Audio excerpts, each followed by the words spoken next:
Thank you once again for another Sunday morning. Adúpẹ́ lọ́wọ́ yín lẹ́ẹ̀kan sí fún àárọ̀ ọjọ́ ìsinmi. We are bowing down before you, À ń tẹríba níwájú yín. waiting to hear from you, À ń retí láti gbọ́ látọ̀dọ̀ yín. waiting to receive your hand to be laid upon us. À ń dúró pé kẹ́yìn Ọlọ́run kẹ́ dáwọ́lé wa. Father, look down from heaven. Ẹ bójú wọlé látọ̀run wá. As you are looking at everybody Bẹ́ẹ̀ ṣe ń wo ẹnìkọ̀ọ̀kan wa. with so many burdens, Pẹ̀lú ọ̀pọ̀lọpọ̀ ẹrù àbí àjàgà. with so many desires, Pẹ̀lú ọ̀pọ̀lọpọ̀ It is àníyàn ọkàn. only you that can meet the need of everybody. Ẹ̀yin nìkan lẹ lè bá àníyàn ọkàn wa pàdé. You are the only one that can satisfy us. Ẹ̀yin nìkan lẹ lè tẹ́ wa lọ́rùn. We are looking unto you this morning, À ń wò yín láàárọ̀ yìí. that you open your chamber, Pé kẹ́sì satisfy us, kẹ́tẹ́ wa lọ́rùn.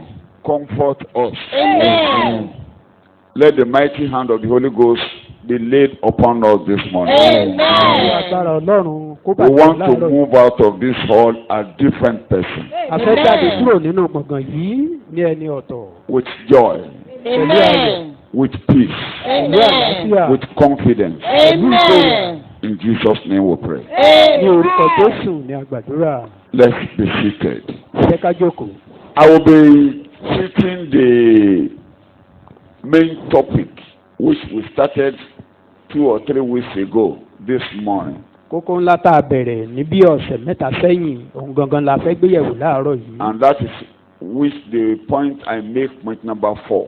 Èyí tá a fi ṣe kókó kékeré And kẹrin. the title which we will be examining this morning is Peace. Kókó tá a sì fẹ́ máa gbéyẹ̀wò láàárọ̀ yìí ò ní Peace, àlàáfíà. a time of good and health will replace your troubles. Àlàáfíà, àkókò ohun rere àti ìlera pípé yóò dípò wàhálà rẹ. Amen. Peace, Àlàáfíà, a time of good and health will replace your troubles. àkókò ohun rere àti ìlera pípé yóò dípò wàhálà rẹ. We have covered 3 subtopics. Àti wo kókó kéékèèké mẹ́ta lábẹ́ àkòrí ńlá yìí. We'll be considering the 4th subtopic this morning. Kókó kẹrin la fẹ́ wò lábẹ́ rẹ̀. The one we have covered, Àwọn èyí tí a ti wò. God will free you from the serpent that cannot be charmed. Ọlọ́run á gbà ọ́ lọ́wọ́ ejò tí ò ṣeé tù lójú. 2, Ìkejì, He, God, will listen to your weepings Ọlọ́run á tẹ́tí sí ẹkún rẹ̀. and He will heal your broken heart. Yóò sì mú ọkàn ìròbìnújẹ́ rẹ̀ á fún lókun, á fún The ọkàn one ìròbìnújẹ́ rẹ̀ we lókun. considered last week, Èyí tá a wò lọ́sẹ̀ tó kọjá. there is a balm in Gilead. Pé òjì á ń bẹ ní Gíleádì. All your wounds will be healed. Gbogbo ìpalára rẹ̀ ni a ó mú lára le. This morning we are saying peace, Láàárọ̀ yìí là ń sọ pé àlàáfíà, a time of good health àkókò ohun rere àti ìlera pípé will replace your troubles. yóò dípò gbogbo wàhálà rẹ̀. The main topic is taken from Jeremiah Ibi kíkà wa la rí ní ìwé Jeremáyà chapter 8. orí 8. Quickly read so that I can explain what leads to the topic. Jeremiah chapter 8, Ìwé verse Jeremáyà orí 8 15. ẹsẹ̀ In ìkarùn-ún English, Jeremiah 8, verse 15. Then we looked for peace. That is, Jeremiah was talking to God about Israel. Jeremáyà ló ń bá Ọlọ́run sọ̀rọ̀ nípa àwọn ọmọ We Ísírẹ́lì. look for peace. Tí àlàáfíà là ń retí. Yes, But no good thing. there is no good thing coming. Ṣùgbọ́n kò sí ohun rere kan Yes. tó wá. And for a time of earth, there was They were trouble. then looking for a time of health. Wọ́n ń retí ìgbà ìlera pípé. They had troubles. Ṣùgbọ́n wàhálà ló jáde dípò rẹ̀. You know what led to it?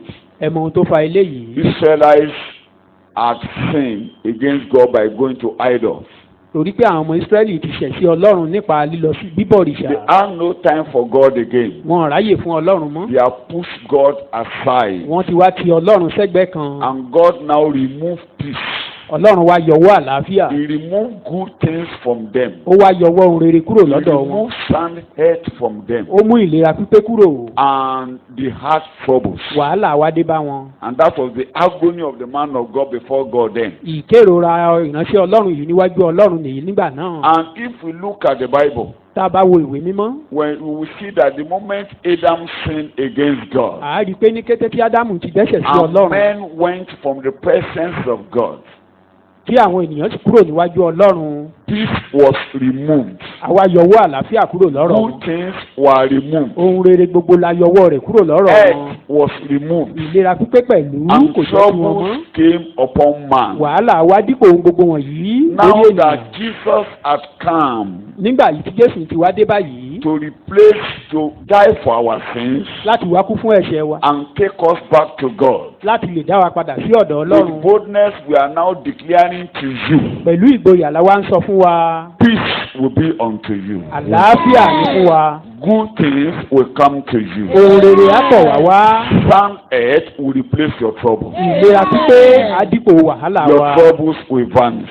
Pé wàhálà rẹ̀ á di ohun God will give ìgbàgbé. you sound earth. Ọlọ́run á fún ọ ní ìlera You pípé. will receive good things. Ohun rere á tẹ̀ ọ́ lọ́wọ́. Peace will come to you. Àlàáfíà á jẹ́ tìrẹ. I have about 3 short subtopics. Kókó kéékèèké ń bí mẹ́ta la fẹ́ wò lábẹ́ àkòrí yìí. Number 1, Ìkíní, we now have the God, we have now peace from God a ti wá ní àlàáfíà pípé láti ọ̀dọ̀ Ọlọ́run wá because báyìí. Jesus came. Torí pé Jésù ti wá sáyé. There will be peace has now come down from God. Àlàáfíà ti sọ̀kalẹ̀ látọ̀dọ̀ Ọlọ́run wá. You know, I said peace was removed Ṣé ẹ mọ̀ pé mo ní a ti yọwọ́ àlàáfíà kúrò lọ́wọ́ because of ènìyàn sin. torí ẹ̀ṣẹ̀. But Jesus came Jésù wá wá to die for our sins. láti wá kú fún ẹ̀ṣẹ̀ wa. God now is looking down from heaven Ọlọ́run wá ń wolẹ̀ látòkè to give us peace. láti fún wa ní Quickly, àlàáfíà. Jeremiah, Luke chapter 1, Ìwé Luke Lúùkù chapter orí 1, kìíní, verse 78 and 79 to understand what I'm saying. ẹsẹ̀ ìkejìdínlọ́gọ́rin. Luke chapter 1. ìkejìdínlọ́gọ́rin. nítorí ìyọ́nú Ìwé Ọlọ́run Lúùkù wa orí kìíní. Yes, nípa èyí tí ìlà oòrùn láti òkè wá bojú wò wá láti fi ìmọ́lẹ̀ fún àwọn tí ó jókòó lé òkùnkùn àti lé òjìji ikú àti láti fi ẹsẹ̀ wa lé ọ̀nà àlàáfíà. let me hear it in English. through the aspect Verse 78, 79. through the ẹsẹ̀ heartfelt mercies ìkejìdínlọ́gọ́rin of sí our God kọkàndínlọ́gọ́rin. through the heartfelt mercies of our God. I'm not listening. I'm not hearing you. You are reading loud. Let me hear you properly. Okay. Let me hear. Through Because the of heart the tender, mercies, Eh? because through of the- the tender mercy of our God. God is now showing his tender mercy. This morning you will receive God's mercy. Àrí àjọ láàárọ̀ yìí. God is now Ó showing. ní ìsinsìnyí You will know this Ọlọ́run very ti soon. fi àánú rẹ̀. God is now showing his tender mercy to us. Kí Ọlọ́run fi àánú rẹ̀ hàn sí wa You are reading the nísinsìnyí. Bible. Because of the tender mercy of our God, Yes. by which the rising sun will come to us from heaven. God will raise sun from heaven. God's light will shine on you from Ní heaven. pé Ọlọ́run á tan ìmọ́lẹ̀ sí ọ látọ̀run wá. God will look at you from heaven. Ọlọ́run á fojú rẹ̀ wò ọ́ látọ̀run. And those of you that are in darkness, Gbogbo àwọn bẹ́ẹ̀ tó wà nínú those òkú. of you that don't know what to do, Gbogbo ẹ̀yin bẹ́ẹ̀ tẹ́ ẹ̀ mọ ìgbésẹ̀ tó kù láti those of gbé. you that don't know where to go, Kí ẹ̀ mọ ibi téèyàn tó ń lọ. you that are gambling with your life, Ẹ̀yin tẹ́ ẹ̀ ń ṣe ayé yín ta tẹ́tẹ́. God will lead you to the way of peace. Ọlọ́run á fi ọ̀nà àlàáfíà hàn God will yín. lead you to the way of peace. Ọlọ́run á fi ọ̀nà àlàáfíà hàn yín. That is why Jesus came. Ìrèdí tí Jésù fi wá sáyé nìyí. So that you can understand briefly, Kó lè yé wa.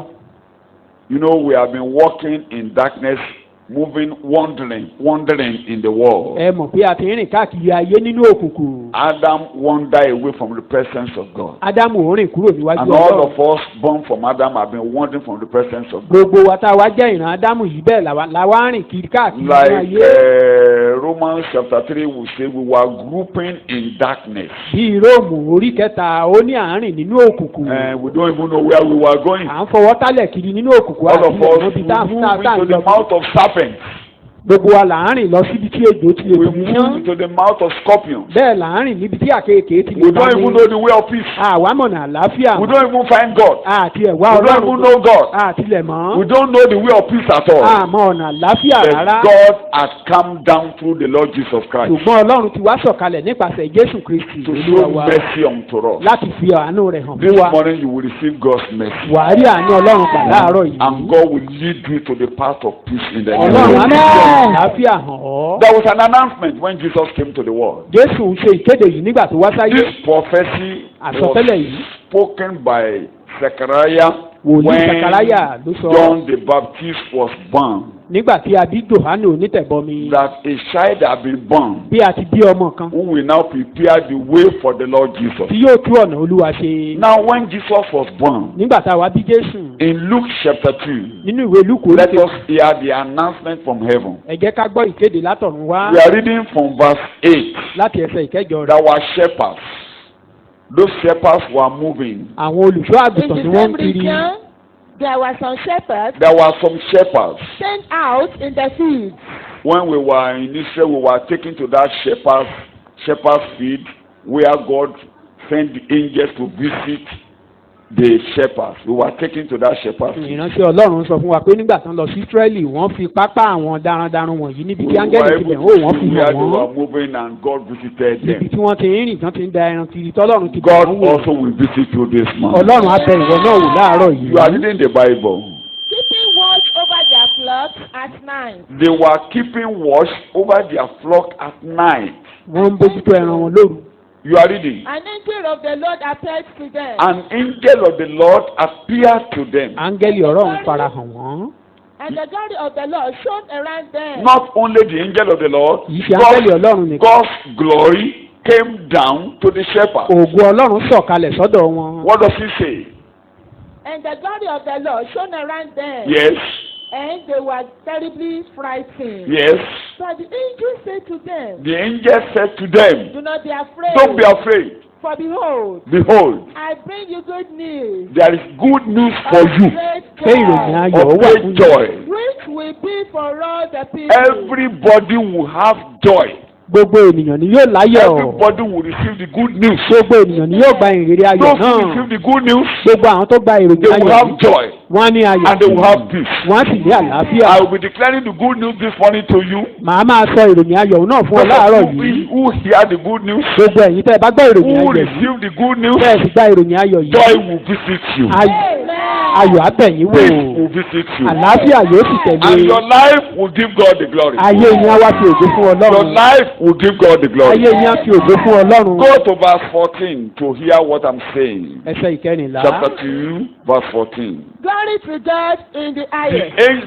so many angels came and they were now saying, ọ̀pọ̀lọpọ̀ glory áńgẹ́lì be, ló bẹ̀ wọ́n wò. glory be to wọ́n wá sọ God in pé the highest. ògo ni fún Ọlọ́run lókè ọ̀run. Those people on earth, Peace among men. they will receive peace. àwọn tó wà láyé wọ́n gba àlàáfíà. He is pleased. Thank you very much. What is it? When people receive the good news, nígbà tí àwọn ènìyàn bá ti gba ìròyìn ayọ̀, people will be filled with joy ayọ̀ á kúnnú wọn. and God will receive the glory. ògo á wá jẹ́ ti And Ọlọ́run. God will respond by sending peace to the world. Ọlọ́run á wá rán àlàáfíà gẹ́gẹ́ bí So I'm ìdáhùn. declaring to you this morning, mòmí náà ń sọ fún be yín láàárọ̀ attentive yìí. and listen. tẹ́tí sílẹ̀ kó o gbọ́. Let the word enter your heart. jẹ́ kọ́rọ̀ yìí wọnú ọkàn rẹ. When the word enters you, tọ́rọ̀ yìí bá ti wọnú ọkàn the rẹ. joy of heaven will fill you. ayọ̀ ọ̀run á wá kún inú ọkàn rẹ. I'm telling you confidently, mò ń fi ìgboyà sọ fún ọ láàárọ̀ God yìí. looking down from heaven, Ọlọ́run á bójú wọlẹ̀ látọ̀run. the light of God will shine on you. ìmọ́lẹ̀ Ọlọ́run á wá tàn sí ọkàn. Just as the glory of God visited those shepherds, gẹ́gẹ́ God bí ògo Ọlọ́run ṣe dé àwọn olùṣọ́ àgùntàn yìí wò bẹ́ẹ̀ lògo Ọlọ́run á and bẹ̀ God wò will láàárọ̀ take the yìí. glory. Ọlọ́run á sì gba When God ògo. is taking the glory, nígbà tí Ọlọ́run bá ti you gba will ògo, go into the way of peace. wàá wá máa rìn ní ọ̀nà àlàáfíà. The word of crisis. ayé wàhálà ni. This is a word of troubles. inú ayé ìṣòro la wà It's a ní. word of anguish. inú ayé tí ìrora wà ní. Jesus told the disciples, Jésù sọ fún àwọn ọmọ ẹ̀yìn rẹ̀ in the world there will be trouble. pé nínú ayé o ẹ̀ ní But ìṣòro àti in wàhálà. me you will have peace. ṣùgbọ́n nínú mi lẹ́ẹ̀kì ní This morning àlàáfíà. you will have peace. láàárọ̀ yìí àlàáfíà jẹ́ This morning tirẹ̀. I say you will have mo ní peace. ẹ̀ ní àlàáfíà láàárọ̀ In yìí. John chapter 14, nínú ìwé Jòhánù orí verse kẹrìnlá 27, ẹsẹ̀ Let kẹtàdínlọ́gbọ̀n. not your heart be troubled. ẹ má ṣe jẹ́ kí ọkàn yín kí ó dàrú. God will leave his peace with you. ọlọ́run fi Quickly, Jésù àti àlàáfíà 27 fún ọ. verse, John chapter 14, ìwé Jòhánù orí kẹrìnlá verse 27. ẹsẹ̀ I live ìkẹtàdínlọ́gbọ̀n. with you. Peace I live with you. bí àlàáfíà mi ni mo fi sílẹ̀ fún yín. I now give. My own peace I àlàáfíà now mi give. ni mo fi fún And yín. bequeath to you. It is given to you. Not as the world gives, do I give to you. The world doesn't give peace, it is trouble. Ayé òkè fúnni ní àlàáfíà o, wàhálà náà máa I will fúnni. give you peace. ṣùgbọ́n èmi Jésù mi ní fún yín ní wàhálà This àlàáfíà mi ló fi fún morning, yín. heaven will give you peace. láàárọ̀ yìí àwọn èèyàn á fi àlàáfíà You fún ọ. will go out with peace. wàá jáde pẹ̀lú àlàáfíà. Let me, Isaiah chapter 55, ìwé Àìsáyà orí karùnléláàádọ́ta verse 12. ẹsẹ̀ ìkejìlá rẹ̀. That's the conclusion of where I'm going this morning. Let me read that to you under my introduction. àkójọpọ̀ ibi tí mò ń lọ láàárọ̀ yìí gan nìyẹn. For you shall go out from the spiritual exile, caused by sin and evil, into the homeland with joy. Those of you who come to this church this morning, gbogbo ẹ̀yin tẹ́ ẹ wá sílé ìjọsìn yìí láàárọ̀ yìí hear the good news. tẹ́ ẹ gbọ́ ìròyìn You ayọ̀. will move out with peace. wàá jáde pẹ̀lú àlàáfíà. Go out with joy. wàá fi ayọ̀ jáde. The Lord will lead you. ọlọ́run àwọn máa darí rẹ̀. All opposing forces will rejoice with you. gbogbo àwọn ohun tó ń ṣe lòdì ní ọba ọjọ́. Blocking you will give you way. gbogbo àwọn tó ń dínà mọ́ ọ láti Whatever àyè is sílẹ̀ blocking your fún way ọ. will give you way. gbogbo ohun tó jẹ́ òkúta ìdìbò á ṣe gáfárà. àwọn ènìyàn á bá ọ People yọ̀. will celebrate you. àwọn ènìyàn á bá ọ yọ̀. Shout hallelujah. ẹ kí hallelujah. Shout hallelujah. ẹ kí hallelujah. The peace I am talking, point B, is àlàáfíà tí mò ń sọ̀rọ̀ rẹ̀ by yìí. covenant. májẹ̀mú la fi gbé e kalẹ̀.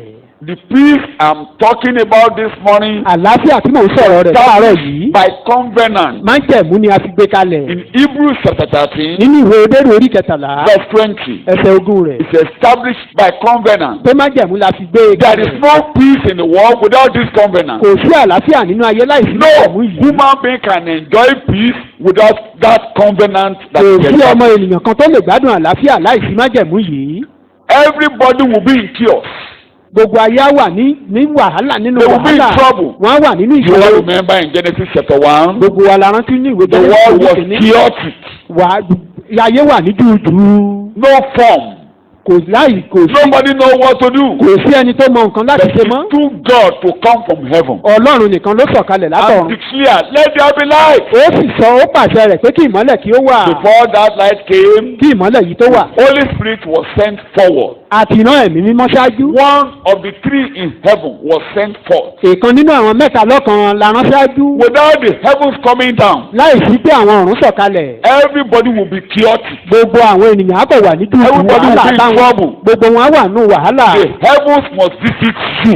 àwọn ọ̀run gbọ́dọ̀ bẹ̀ ọ́ wò. And now that Jesus has died, nígbà tí Jésù ti wá kú he has báyìí. established a covenant. ó ti gbé májẹ̀mú The kalẹ̀. Holy Ghost must over into your soul. ẹ̀mí mímọ́ á wá darapọ̀ mọ́ ọkàn When the rẹ. Holy Ghost come into your life, nígbà tí ẹ̀mí mímọ́ bá ti there darapọ̀ will be mọ́ ọkàn rẹ. light ìmọ́lẹ̀ àwa tán. and there will be peace. àlàáfíà tẹ̀lé. Everything chaotic will disappear. gbogbo wàhálà yìí àwa pòórá. Quickly return to Genesis chapter 1 so that you can understand what I'm trying to káàkó say. sáré wo Genesis orí kìíní kí ohun tí mò ń sọ kó lè yé wa. Verse 2. Verse Ẹsẹ̀ 2. ìkejì rẹ̀. Verse 2. Genesis chapter Genesis 1. orí kìíní ẹsẹ̀ ìkejì. So that you can know that nobody is safe here without the presence of God coming down. Nobody can ká lè be mọ̀ safe pé kò sẹ́ni tó lè wà ní àlàáfíà láì ṣe here. The pé world ayọ̀ Ọlọ́run is sọ̀kalẹ̀. chaotic. I'm listening. Verse gbogbo ayé wà ní The earth was ìlú. formless and void. Oh, The earth was formless and void. and void. And darkness was over the surface of the deep. Darkness was over the surface of the deep. bí òkùnkùn And the tó gbogbo spirit- dídún. You are reading? And the Spirit of God was moving over the surface The of the Spirit of water. God came. Take it in Yoruba. Take it in ayé sì Yoruba. wà ní jújù. Oh, ayé sì wà ní jújù. that is the word. That is the life of individuals. When you say the word, it is individual. tá a bá ti ń sọ̀rọ̀ nípa ayé bí One ayé chaotic ẹnìkọ̀ọ̀kan. position this morning. gbogbo ojú ìdú tó dúdú tá a wà ní máa fi ẹsẹ̀ Holy bọ̀rọ̀ Ghost wa. will take over. ẹ̀mí ní máa gbàgbàkóso. Holy Ghost will step in. ẹ̀mí ní máa fi ẹsẹ̀ Holy bọ̀rọ̀ Ghost wa. will take over. a sì gbàgbàkóso. As he took over in Genesis chapter 1. bó ṣe gbàgbàkóso nínú ìwé Genesis orí When kìíní. the Holy Ghost took over, nígbà tí ẹ̀mí mọ́ there gbàgbàkóso. was light. ìmọ́lẹ̀ tàn. Light from heaven. ìmọ́lẹ̀ látọ̀run wá. Like I said in the beginning, light from heaven will visit you this gẹ́gẹ́ bí mo morning. sọ ṣáájú pé ìmọ́lẹ̀ àtọ̀run abẹ́ ọkàn rẹ wò. Those chaotic situation, gbogbo ipò ìpòrú those wọ̀nyí, waves, gbogbo ìjì, those troubles, gbogbo wàhálà, those crises, gbogbo will ìṣòro, disappear in the gbogbo wọn name of pòórá lórúkọ Jésù. Jesus. Back to Hebrews chapter 13. Padà sínú ìwé Hébérù orí kẹtàlá táwọn wò lọ I'm ogún listening. rẹ̀. Now, Now, may the God of peace, the God of peace, who is the author and the giver of peace, Mubo, call his name, say it 3 times. The God of peace. Ẹ pè é lẹ́ẹ̀mẹ́ta Ọlọ́run àlàáfíà. The God of peace. Ọlọ́run àlàáfíà. Number 3, the God of peace. Lẹ́ẹ̀kẹ́ta Ọlọ́run àlàáfíà. Ó nìkan ló lálàáfíà lọ́wọ́ Is the o. one that is holding peace in his hand. Jíjú ẹ. Close your eyes. Pé ìwọ ni Ọlọ́run You are the àlàáfíà. God of peace. Ìwọ nìkan ló lálàáfíà lọ́wọ́. You have peace in your Kùtù hand. ló wà láyé. The other You are half, the Lord God that has peace. àlàáfíà. You are the God of peace. Ó ń bojú wọlẹ̀ látọ̀run You láàárọ̀ look yìí. down from heaven this morning. Gbogbo ojú ìdù ìwà jẹ́ kó parẹ́. Every chaotic will disappear. Gbogbo rédèrèdè á parẹ́. Every chaotic Gbogbo will wàhálà yà á disappear. pòórá Every dànù. problem will Ó disappear. jẹ́ ká làáfíà ó You jọba. are not Ọlọ́run peace to reign. àlàáfíà. God of peace. Ní orúkọ Jésù ni mo gbàdúrà. In Jesus' name we pray. May Let God me- who put all things together makes all things whole. Hebrews 13:20. now, Now, may the God of peace, the God of peace, who is the author and the giver of peace, ṣẹ̀gbọ́n, the author Olùpilẹ̀ṣẹ̀ and the giver of peace. àti ẹni tó ń fúnni ní Peace is àlàáfíà. not in the hand of everybody. Àlàáfíà ò sí When lọ́wọ́ you ọmọ say the ènìyàn. author, originator of peace, Tá a bá ń sọ̀rọ̀ wípé olùpilẹ̀ṣẹ̀ ẹni tó and ní the one àlàáfíà that gan, distributes peace, òun ló máa ń pín àlàáfíà. he will distribute with peace. A pè fún ọ láàárọ̀ yìí. Amen. You are reading. Èdè kan mo fẹ́ mú jáde. Ó yá. Who brought again from among the dead our Lord Jesus, Who brought again from among the dead our Lord Jesus, our Lord Jesus. that great shepherd of the sheep, That Jesus is the great shepherd of the sheep by the blood by the blood, that sealed, ratified the everlasting agreement, the blood of the everlasting covenant. Ẹ̀jẹ̀ májẹ̀mú ayérayé. Look at me. Ẹ wò mí níbí. Jesus became dead with us. Ó kú pẹ̀lú wa. He died with us. Ó kú pẹ̀lú wa. He died for our sins. Ó kú fún ẹ̀ṣẹ̀ wa. He identified with us. Ó darapọ̀ mọ́ wa. All our troubles were placed upon him. Gbogbo ìṣòro wa la gbèrú. He became one with us. Ó wádìí kan pẹ̀lú wa. His destiny was filled with us. Àyànmọ́ rẹ̀ àdàpọ̀ mọ́ tiwa. Our failure was programmed into his Ìṣòro life. tiwa awádewọnú ayé All ìṣòro. that chaotic life was programmed into his life. Gbogbo ìgbé ayé dúdú tiwa And he awádewọnú ayé died down ìṣòro. with us. Ó sì wá ó He was kú pẹ̀lú buried wa. with us. A sìn pẹ̀lú wa. And that would have been the end of man Ìyẹn if gan-an God, ìbàjẹ́ òpin ènìyàn. if God did not Tí intervene. kì í bá ṣe pé Ọlọ́run ti Our ẹ̀rọ destiny náà. had been sealed in hell. Ìyẹn ni pé àyànmọ́ wa ti di èdè What tí kì í I'm mọ̀ ọ̀run talking this àbáàdì. morning came to the devil by surprise. Ohun tí mò ń sọ láàárọ̀ yìí òjijì ló dé báyìí. The Bible declares so. Bíbélì tilẹ̀ That sọ. if the God of this world had known, Ìbá ṣe pé Ọlọ́run ayé yìí mọ̀ ni. he wouldn't have allowed the Lord Jesus to be nailed to the cross. Ìbá tí gbà kí á kan ọba ògo mọ́ àgbélébùú. So it came to him by surprise. Ó ba lójijì. Kódà ṣe ló kábàámọ̀. He regretted. Láàárọ̀ yìí ọ̀tá yóò kábàámọ̀ lórí ọ̀rọ̀. Enemy will regret over your life in the name of Jesus. Lójijì, Suddenly, láìrò tẹ́lẹ̀, Ọlọ́run á dá unexpectedly, sọ̀rọ̀ rẹ láàárọ̀ yìí. God will intervene in your case. Because suddenly, Lójijì, the devil didn't know. èṣù ò mọ̀. Christ was buried. Àsìn Jésù. And he thought it was the end. Ó wá ròyìn pé òpin ohun gbogbo ti dé. This one who have been healing, who have been Ẹni tó ti mú ni láradá tó ti is lé now jáde. one with us. Ó ti wá di ara wa wà And yìí. death tried to hold him down. Yes, Ikú ò lágbára. he tried. Ikú gbìyànjú láti dì í mú sí ìsàlẹ̀ lọ́hùn-ún. But the Bible declares in Acts chapter 2:24 Ṣùgbọ́n Bíbélì jẹ́ kó yé wa it was ní ìfẹ́ àpòtẹ́lì oríkejì ẹsẹ̀ impossible for ìkẹyìn. death to tie him down. Ṣùgbọ́n kò wá rọrùn kò ṣeé ṣe fún ikú láti dè é mọ́rùn àpáàdì lọ́hùn-ún. But the God of peace answered and stepped into his case. Ṣùgbọ́n Ọlọ́run àlàáfíà dáhùn ó ti ẹsẹ̀ bọ ọ̀rọ̀ rẹ̀. Why could he step into his case? báwo ló yẹ ìdí tó fi wá kí ẹsẹ̀ bọ́ ọ̀rọ̀ rẹ̀. There is the blood of the everlasting covenant. torí pé ẹ̀jẹ̀ májẹ̀mú ayérayé. That blood of the everlasting covenant is speaking peace. ẹ̀jẹ̀ májẹ̀mú ayérayé yìí ó ń sọ̀rọ̀ àlàáfíà. Because of that blood of everlasting covenant, torí ẹ̀jẹ̀ májẹ̀mú ayérayé yìí. which God has seen. tí Ọlọ́run rí. The moment Jesus died, ní kété tí Jésù ń kú. that blood began to speak. ẹ̀jẹ̀ yìí wá bẹ̀rẹ̀ sí ní sọ̀rọ̀. And that blood spoke peace. ó sì ń sọ̀rọ̀ àlàáfíà. When God saw that blood, nígbà tí Ọlọ́run rí ẹ̀jẹ̀. God rose from heaven Ọlọ́run dìde lọ́run. and he brought peace. ó wá mú And he àlàáfíà wá. used that power of peace ó wá lo agbára to àlàáfíà remove yìí the confusion láti mú ìdí and bring kúrò. Jesus out from the grave, láti gbé Jésù jáde kúrò from nínú ìta among òkú. the dead. láàárín àwọn òkú He níbi tó wà. was the first person to receive peace and joy. òun ni ẹni àkọ́kọ́ tó gba àlàáfíà àti ayọ̀. Nínú ọmọ ènìyàn, among human he is beings. the first person to receive joy, òun ni ẹni àkọ́kọ́ tó gba receive eternal life. tó gba ayọ̀ tó gba ẹ̀mí ìyè ayérayé. He received peace from God ó gba àlàáfíà látọ̀dọ̀ Ọlọ́run. because God saw the blood of the everlasting covenant. torí pé Ọlọ́run ti rí ẹ̀jẹ̀ májẹ̀mú When ayérayé. Jesus was nailed, nígbà tí a kan Jésù náà gbélébùú. the blood was coming down, ẹ̀jẹ̀ ń sàn lára rẹ̀. and the heavens took the blood. àwọn Heavens took the blood. àwọn ọ̀run gba ẹ̀jẹ̀ náà. When they saw the blood, nígbà tí wọ́n rí ẹ̀jẹ̀ yìí Jesus was buried, àti Jésù. and that blood began to talk. ẹ̀jẹ̀ yìí wá bẹ̀rẹ̀ sí ní sọ̀rọ̀. Father, send peace. bàbá rán àlàáfíà. Send peace. rán àlàáfíà. Send peace. rán àlàáfíà. And the God of peace, Ọlọ́run àlàáfíà. the originator of peace, ẹni tó ní àlàáfíà lọ́wọ́. answered that prayer. ó sì gbọ́ àdúrà yìí. Let me tell you this. ẹ jẹ́ kí n sọ eléyìí fún wa. When Abel, Jesus told us this, Jésù sọ eléyìí fún wa pé. when Abel was slaughtered, nígbà tí a pa Ébẹ́lì his blood was shed. a ta ẹ̀jẹ̀ rẹ̀ sílẹ̀. And the Bible says, Bíbélì jẹ́ kó yé wa. in Hebrews 11, nínú Hébérù orí even kọkànlá. though Abel died, bó tilẹ̀ jẹ́ pé Ábẹ́lì kú the nítòótọ́. blood of Abel is speaking. ṣùgbọ́n ẹ̀jẹ̀ Ábẹ́lì ń sọ̀rọ̀ síbẹ̀. So take note, blood kíyèsí speaks. léyìí ẹ̀jẹ̀ ń sọ̀rọ̀. Blood speaks. ẹ̀jẹ̀ máa ń sọ̀rọ̀.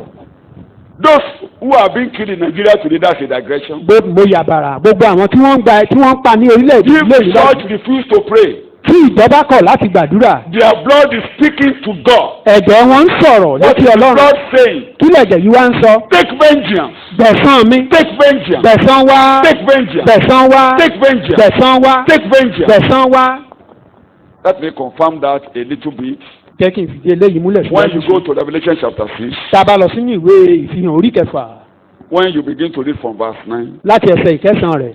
those who are killed, those who will be killed during the tribulation, àwọn tí a pa àbí àwọn tí those a ó pa who ní are ìgbà killed inú because níbí ni. they believe in Christ, àwọn tí wọ́n pa tìtorí pé wọ́n gba Jésù gbọ́. and they now go to heaven to rest, wọ́n lọ sí ọ̀run láti lọ sí. their blood begins to cry on the altar. ẹ̀jẹ̀ wọn wá ń ké níbi pẹpẹ. When will you rise up and take vengeance? ìgbà wo ni wàá dìde tí wàá gbẹ̀san wa. Take vengeance. o ní láti gbẹ̀san wa. Take vengeance. gbẹ̀san wa. So the blood is speaking. Oh, ẹ̀jẹ̀ máa ń sọ̀rọ̀ o. wọ́n kígbe lé ohùn rárá wípé yóò ti pẹ́ tó Olúwa ẹni mímọ́ àti olóòótọ́ ìwọ kì yóò ṣe ìdájọ́ kí o sì gbẹ̀san ẹ̀jẹ̀ wa take mọ́. vengeance. Take vengeance on our blood. Take gbẹ̀san vengeance ẹ̀jẹ̀ on our wa. blood. gbẹ̀san ẹ̀jẹ̀ wa. Those of you that have killed people ẹ̀yin tí ẹ ti pànìyàn. through any method, bóyá ní ọ̀rọ̀ ní ọ̀nà yòówù kó gbà pa. maybe you hate the person, bóyá o kórìíra rẹ̀. maybe you victimize him, àbí o ṣe àtakò sí i. and through that he had hypertension and he died suddenly. torí eléyìí ó wá ní ẹ̀jẹ̀ ríru ó dédé kú lójijì. Maybe you killed through the spirit or through any method. bóyá nípa nínú ẹ̀mí lọ́run àbí ọ̀nàkọ́nà yòówù kó gbà pa. There are so many wars you can wage against human being, and human being will die suddenly.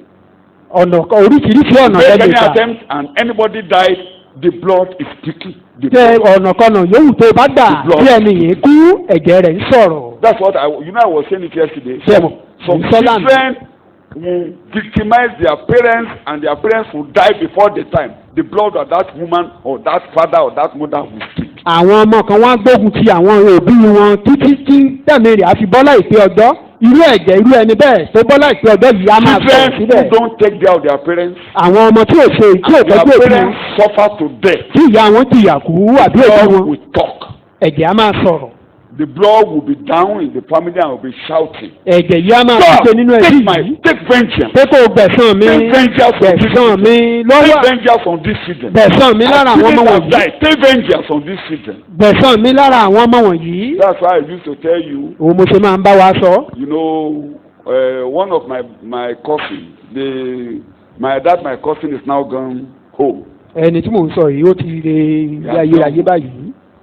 He said, Peter, ó pè mí lọ́jọ́ kan he said, if anybody pé tí ẹnikẹ́ni is receiving the day of pounds, is receiving £1, pé tí ẹnìkan bá ń gba páǹsì kan ayé pọ́n, ayé àtijọ́ ní ayé pọ́ùn kan if he cannot take care of his mother in that £1, nínú pọ́ùn kan tó ń gbà yìí tí ò lè tọ́jú àwọn òbí rẹ̀ níbẹ̀ if he's receiving £1,000, tó bá wá ń gba ẹgbẹ̀rún pọ́ùn he won't take care of his parents. kò ní tọ́jú wọn.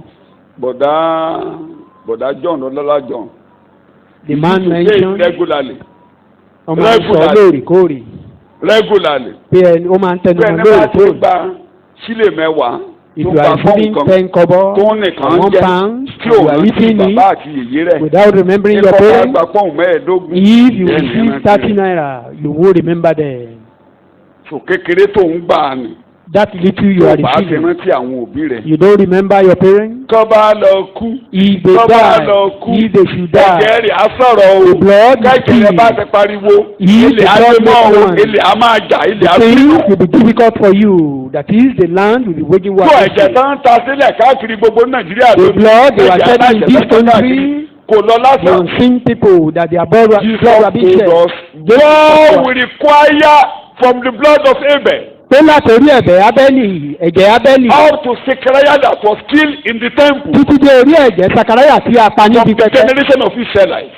Ní lọ́wọ́ ìran àwọn Ísírẹ́lì tí Ọlọ́run á béèrè ẹ̀jẹ̀ yìí lọ́wọ́ wọn. Blood. So that the moment Jesus' blood was shed, Ní kété tí a ta ẹ̀jẹ̀ Jésù sílẹ̀, the blood of Jesus is different from the blood of Abel. ẹ̀jẹ̀ Jésù yàtọ̀ sí ti And Ábẹ́lì. it's different from the blood of other human beings. Ó sì yàtọ̀ sí ẹ̀jẹ̀ gbogbo ènìyàn yòókù. The Bible says it. I won't go to too many verses. Bíbélì jẹ́kẹ́lẹ́ ìyé wa. Even though the blood of Abel was crying vengeance, Bó tilẹ̀ jẹ́ pé ẹ̀jẹ̀ Ábẹ́lì the ó ń blood ké of fún Jesus ẹ̀san. shouting peace.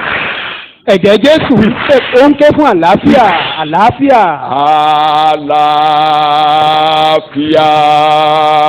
Àlàáfíà ni ayé.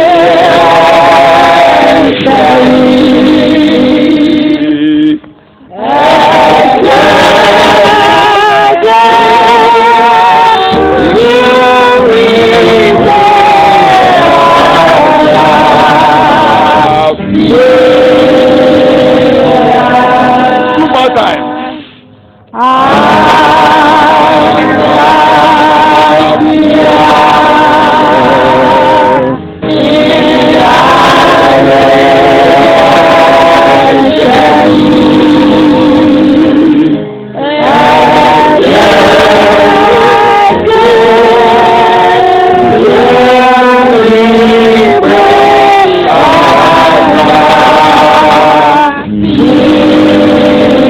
One more time.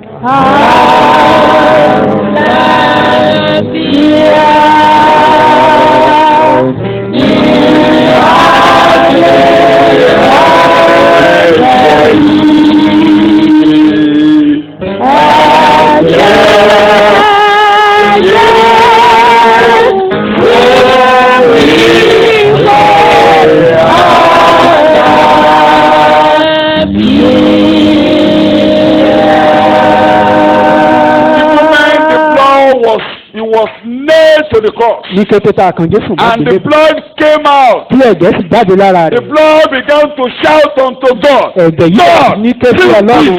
Bí Ọlọ́run mú àlàáfíà wá, mú àlàáfíà wá, mú àlàáfíà wá.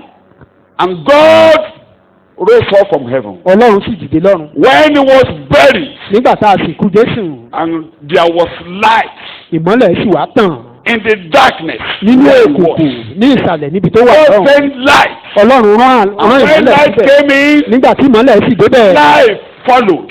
ìyè tẹ̀lé. When light followed, Nígbà tí ìyè tẹ̀lé, with the next thing, peace followed. èyí tó wá tẹ̀lé ní àlàáfíà. He was there in the grave, lying down. ó wà ní ipò òkú He níbẹ̀. couldn't help himself. kò lè ran ara rẹ̀ lọ́wọ́. And God sent light. ọlọ́run wá rán ìmọ́lẹ̀. And light came because the word of God had been sent. ìmọ́lẹ̀ tàn títorí pé ọ̀rọ̀ ọlọ́run ti ṣáájú The síbẹ̀. word of God entered into his spirit and his soul. ọ̀rọ̀ ọlọ́run wọnú ẹ̀mí àti ọkàn And he rẹ̀. cried in the grave, ó ń God, kígbe nínú ìtòkú tó wà lọ́hùn-ún. send peace. bí ọlọ́run rán àlàáfíà rán àlàáfíà. The word came, ọ̀rọ̀ wá light followed, ìmọ́lẹ̀ tẹ̀lé life followed, ìyè tẹ̀lé peace followed, àlàáfíà tẹ̀lé joy followed. ayọ̀ wá tẹ̀lé And gbogbo. Jesus got up. Jésù ń dìde. Those of you that are down this morning, gbogbo ẹ̀yin bẹ́ẹ̀ bẹ́ẹ̀ wà ní ìsàlẹ̀ láàárọ̀ yìí ẹ̀ dìde lórúkọ Jésù. those of you that cannot help yourself, ẹ̀yin bẹ́ẹ̀ tẹ́ lè ran ara yín lọ́wọ́. that you don't even know where you are, o ò tilẹ̀ mọ ibi tó you wà don't even tó. know what to do, o ò mọ ohun tó yẹ you láti cannot ṣe. deliver yourself, o ò lè gbá ara rẹ mọ́. you will rise up in your feet for 2 wàá dìde minutes lórí ẹsẹ̀ rẹ fún and ìṣẹ́jú you kan close méjì. your eyes wàá dijú rẹ. and you call the name of Jesus wàá kàn pé orúkọ and Jésù. you call the blood of Jesus. wàá sì pé ẹ̀jẹ̀ Jésù. First, the name of Jesus 3 times. pé orúkọ Jésù lẹ́ẹ̀mẹ́ta. 2, the blood of Jesus 3 times. ẹ̀jẹ̀ Jésù lẹ́ẹ̀mẹ́ta. Then next you now say, let there be peace. wàá ní kí ìmọ́lẹ̀ kí ó tàn. Àdúrà bẹ́ẹ̀ lórúkọ Jésù. In the name of Jesus. The blood of Jesus. The blood of Jesus. Kí ẹ̀jẹ̀ kó pàṣẹ àlàáfíà. Let the blood declare peace Kó gbé mi dìde. and lift me up. Ẹ̀jẹ̀ tó já ìdè The Jésù blood that pàṣẹ. break the chains of Mi ò lè rárá mi Jesus. Because lọ́wọ́. I can't help Mi ò lè myself. gbórí ara mi I sókè. can't lift up my own Ẹ̀jẹ̀ head. Jésù jà fún mi. Lord, the blood of Jesus fight Ẹ̀jẹ̀ for me. Jésù jà fún mi. Lord, the blood of Jesus Ẹ̀jẹ̀ fight for Jésù me. jà fún mi. Let the blood of Ẹ̀jẹ̀ Jesus fight májẹ̀mú for jà me. fún mi. Let the blood of covenant fight for me. Ní orúkọ Jésù Kristu Olúwa ni mo gbàdúrà. In As I Jesus' declare name, this our Lord, morning, we those pray. of you that are down, Gẹ́gẹ́ bí mo ṣe sọ By láàárọ̀ the yìí gbogbo power of ẹ̀fẹ́ the ẹ̀fẹ́ blood wà of ní ìtẹríba Jesus. pẹ̀lú agbára tí ń bẹ ní the ẹ̀jẹ̀ power Jésù. that brought Jesus out, Agbára tó gbé Jésù kì í get up ṣe from your dungeon. ẹ̀sìn kúrò nínú ìdòtí Get up ẹ̀wà. from your peace. Ẹ̀sìn kúrò nínú ìdòtí Let ẹ̀wà. all confusion disappear. Kí gbogbo ìṣòro ìlú ọkàn tó Let pòórá. all crisis be Kí disappear. gbogbo wàhálà tó pòórá. Always in the name of Jesus, disappear. Kí gbogbo ìjì tó Come pòórá out in lórúkọ the name of Jésù. Jesus. Ẹ jáde wá Come lórúkọ out in the name of Jésù. Jesus. Jáde wá Come out in the name of lórúkọ Jesus. Jáde wá lórúkọ Jésù. Let there be peace. Kí àlàáfíà kó jọba. In Jesus' name I pray. Ní orúkọ Jésù ni mo gbàdúrà. Hallelujah. Speak peace to my soul. Ó bá mi sọ ẹ̀jẹ̀ sọ́kàn mi.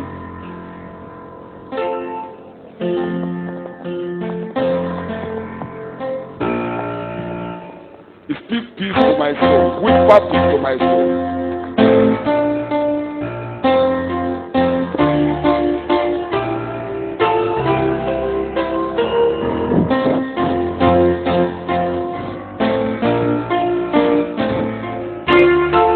Yorùbá ẹ̀ kí n má pẹ́ lórí ọ̀nà méjì. Ọjọ́ tó kúnkún àgójú ọjọ́ lójú mi pọ̀ sí mọ́lẹ̀. Mo dé Olúwa mi láti tán mọ́lẹ̀. Ó sọ̀rọ̀ lọ́sẹ̀ sí mi.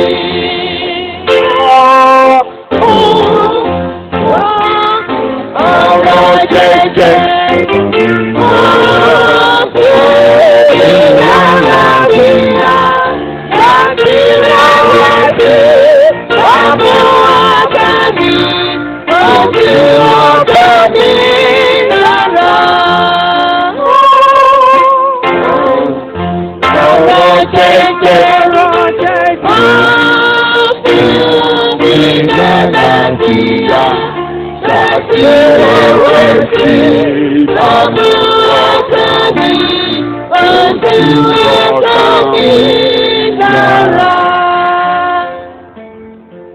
Olúwa yóò sọ̀rọ̀ àlàáfíà sí ọkàn rẹ láàárọ̀. Lord, speak peace to your heart.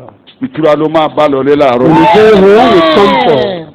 So the blood, it is that everlasting covenant blood of Jesus. Ẹ̀jẹ̀ májẹ̀mú ayérayé ti The Jésù. sinless blood Ẹ̀jẹ̀ tí ò lẹ́ṣẹ̀. that has the power to speak peace. òun nìkan ló ní agbára láti sọ̀rọ̀ Anybody who hold àlàáfíà. on him, ẹnikẹ́ni tó bá ti wá rọ̀ mọ́ the ẹ̀jẹ̀ blood will speak peace. ẹ̀jẹ̀ yìí á sọ̀rọ̀ àlàáfíà sínú You ayé. know, he brought Jesus out. ó fa Jésù yọ. Nobody can block your way. kò sẹ́ni tó lè dí ọ̀nà mọ́ ọ. Hold on to the name and the blood of Jesus. tó o bá ti lè rọ̀ mọ́ ẹ̀jẹ̀ Jésù. Nobody can sit on you. kò sẹ́ni tó lè jókòó lé ọ lórí. Nobody can seal your destiny. kò sẹ́ni tó lè de àyànmọ́ rẹ lọ́nà. Any closed door will be open. gbogbo ilẹ̀kùn tó bá tì á ṣí níwájú rẹ. Any door closed will be open. gbogbo ilẹ̀kùn tó tì kó máa di There is ṣíṣí. no impossibility for you. kò sí kò ṣeé ṣe níwájú rẹ mọ́. The God of open door will open the door for you. ọlọ́run tó máa ń ṣílẹ̀kùn á ṣílẹ̀kùn fún ọ. They have blocked every road. wọ́n di gbogbo ọ̀nà. Couldn't help himself. kò lè ran ara He rẹ̀ was lọ́wọ́. just lying down there. ó kọ̀ dọ̀bálẹ̀ He was síbẹ̀. helpless. kò sí ìrànlọ́wọ́. But the Bible declares the blood talks to God. ṣùgbọ́n bíbélì jẹ́ kó yẹ pé ẹ̀jẹ̀ yìí sọ̀rọ̀ I níwájú will go ọlọ́run. to the details of what God did. If you want to read that. mi ò ní máa lọ sí àárín gbùngbùn tí God ọlọ́run has to ṣe. rise from heaven. ọlọ́run dìde lọ́run. And he had he wanted to ride a plane, and he only told air to come and become a plane. ó wá pàṣẹ fún afẹ́fẹ́ ó wá rìn lórí ìyẹ́ afẹ́fẹ́. He began to move. ó wá He rìn. sent darkness. He sent darkness. ó rán òkùnkùn. There was a complete earthquake. ilẹ̀ ní ìṣẹ̀lẹ̀ ṣẹ̀. God has whispered to the ears of God. torí pé ẹ̀jẹ̀ ti sọ̀rọ̀ kẹ́lẹ́ sí ọlọ́run létí. And when God has the blood of Jesus speaking, nígbà tí ọlọ́run gbọ́ ẹ̀jẹ̀ the Jésù tó Bible sọ̀rọ̀. says he's speaking better things will follow you. bíbélì jẹ́ kó yé wa tó ń sọ̀rọ̀ ohun rere lá máa tẹ̀lé ọ látàárọ̀ yìí That lọ. is Hebrews chapter 12. I will quickly read a little. ìwé Hébérù orí So kejìlá. that we know that the blood is speaking. kẹ́lẹ̀ mọ̀ pé ẹ̀jẹ̀ ń sọ̀rọ̀. The blood is speaking. ẹ̀jẹ̀ ń The blood sọ̀rọ̀. is speaking. ẹ̀jẹ̀ ń You sọ̀rọ̀. have come to Mount Zion. pé a ti wá sí ibi Maybe verse 23. òkè Síónì. But rather, you have come to Mount Zion, Yes, even to the city of the living God, you are reading. the heavenly Hebrew Jerusalem, 12. You are reading. and to 22 countless multitudes of angels in sister gathering, Yes, and to the church, assembly of the firstborn, you are moving. who are registered as citizens in heaven, Oh, tí ìdè bìtì mò ń and to lọ. the God who is judge of all, and to the spirits of righteous, Mò ń lọ síbi tí mò ń lọ. the redeemed in heaven, who have been made perfect, You are reading. and to Jesus, the mediator, go between agents of a new covenant, Oh, tí ìdè bìtì mò and to ń the lọ. sprinkled blood, Ibi tí mò ń lọ lóde yẹn. which You have come to the sprinkled blood. a ti wá sí ibi ẹ̀jẹ̀ ìbò wọ́n. Yes, speaks of mercy, he's speaking mercy. ó ń sọ̀rọ̀ àánú. a better and nobler and more gracious mercy, Better, nobler, more greater things than the blood of Abel. and blood of tó ń If there is anything you have done tó bá ní ohunkóhun tó ti ṣe. that God should take vengeance on you, tó yẹ kí ọlọ́run kó gbẹ̀san lára rẹ fún. if you come to Christ this morning, tó o bá lè rọ̀ mọ́ Jésù the láàárọ̀. blood will speak better things to your life. ẹ̀jẹ̀ á sọ̀rọ̀ ohun rere nípa rẹ. Mercy will come down. àlàáfíà á sọ̀kalẹ̀ tọ̀ wá. God will not fight you. ọlọ́run ò ní bá ọjà. There will be no vengeance on your head. ò ní sí ìgbẹ̀san lórí ayé rẹ. All the things you have, all the evils you have done that God will fight, God will not fight you. gbogbo ibi tó ti ṣe tó yẹ kọ́lọ́run bá ọjà ọlọ́run ò ní God bá will ọjà. no longer judge you. ọlọ́run ò ní dá ọlẹ́jọ́ mọ́ ni mo Because the sọ. blood of Jesus is speaking mercy. torí pé ẹ̀jẹ̀ Jésù sọ̀rọ̀ àlàáfíà ó sọ̀rọ̀ More nobler thing than the blood of àlàáfíà Jesus. àti ohun We have tó. come to Jesus, who presents us with a new covenant, a fresh chapter from God. Bóyá mẹ́sẹ̀gì nìyẹn, ó ti sọ domi, ó ti sọ domi, má lò ó tún bá fẹ́ kó ló máa sọ, ó ti domi lé lórí. Ṣé ẹ rí ẹ̀jẹ̀ olùgbàlà tí mo ń the sọ̀rọ̀ rẹ̀? blood of Jesus we are talking about. Ẹ̀jẹ̀ ọmọ ènìyàn, The blood of man. ẹ̀jẹ̀ mi tó dúró yìí, My ẹ̀jẹ̀ blood ẹnìkan as ní I'm tó dúró standing yìí. or every one of us. Ó fẹ́ jà, ó fẹ́ gbẹ̀san. He wants to revenge. Òun ló fi jẹ́ pé téèyàn bá ti ṣẹ̀ ó wà fẹ́ gbẹ̀san. That was why Wọ́n bí ọ. anyone offend you, you want to take vengeance. ẹ̀jẹ̀ rẹ̀ As ni. if that person should die. Tó wà That nínú ẹ̀jẹ̀ rẹ̀ is ni. in your blood. Bo ni mo ló wà? That thing is in your blood. Ẹ̀yin ọkọ àtaya. Husband and wife.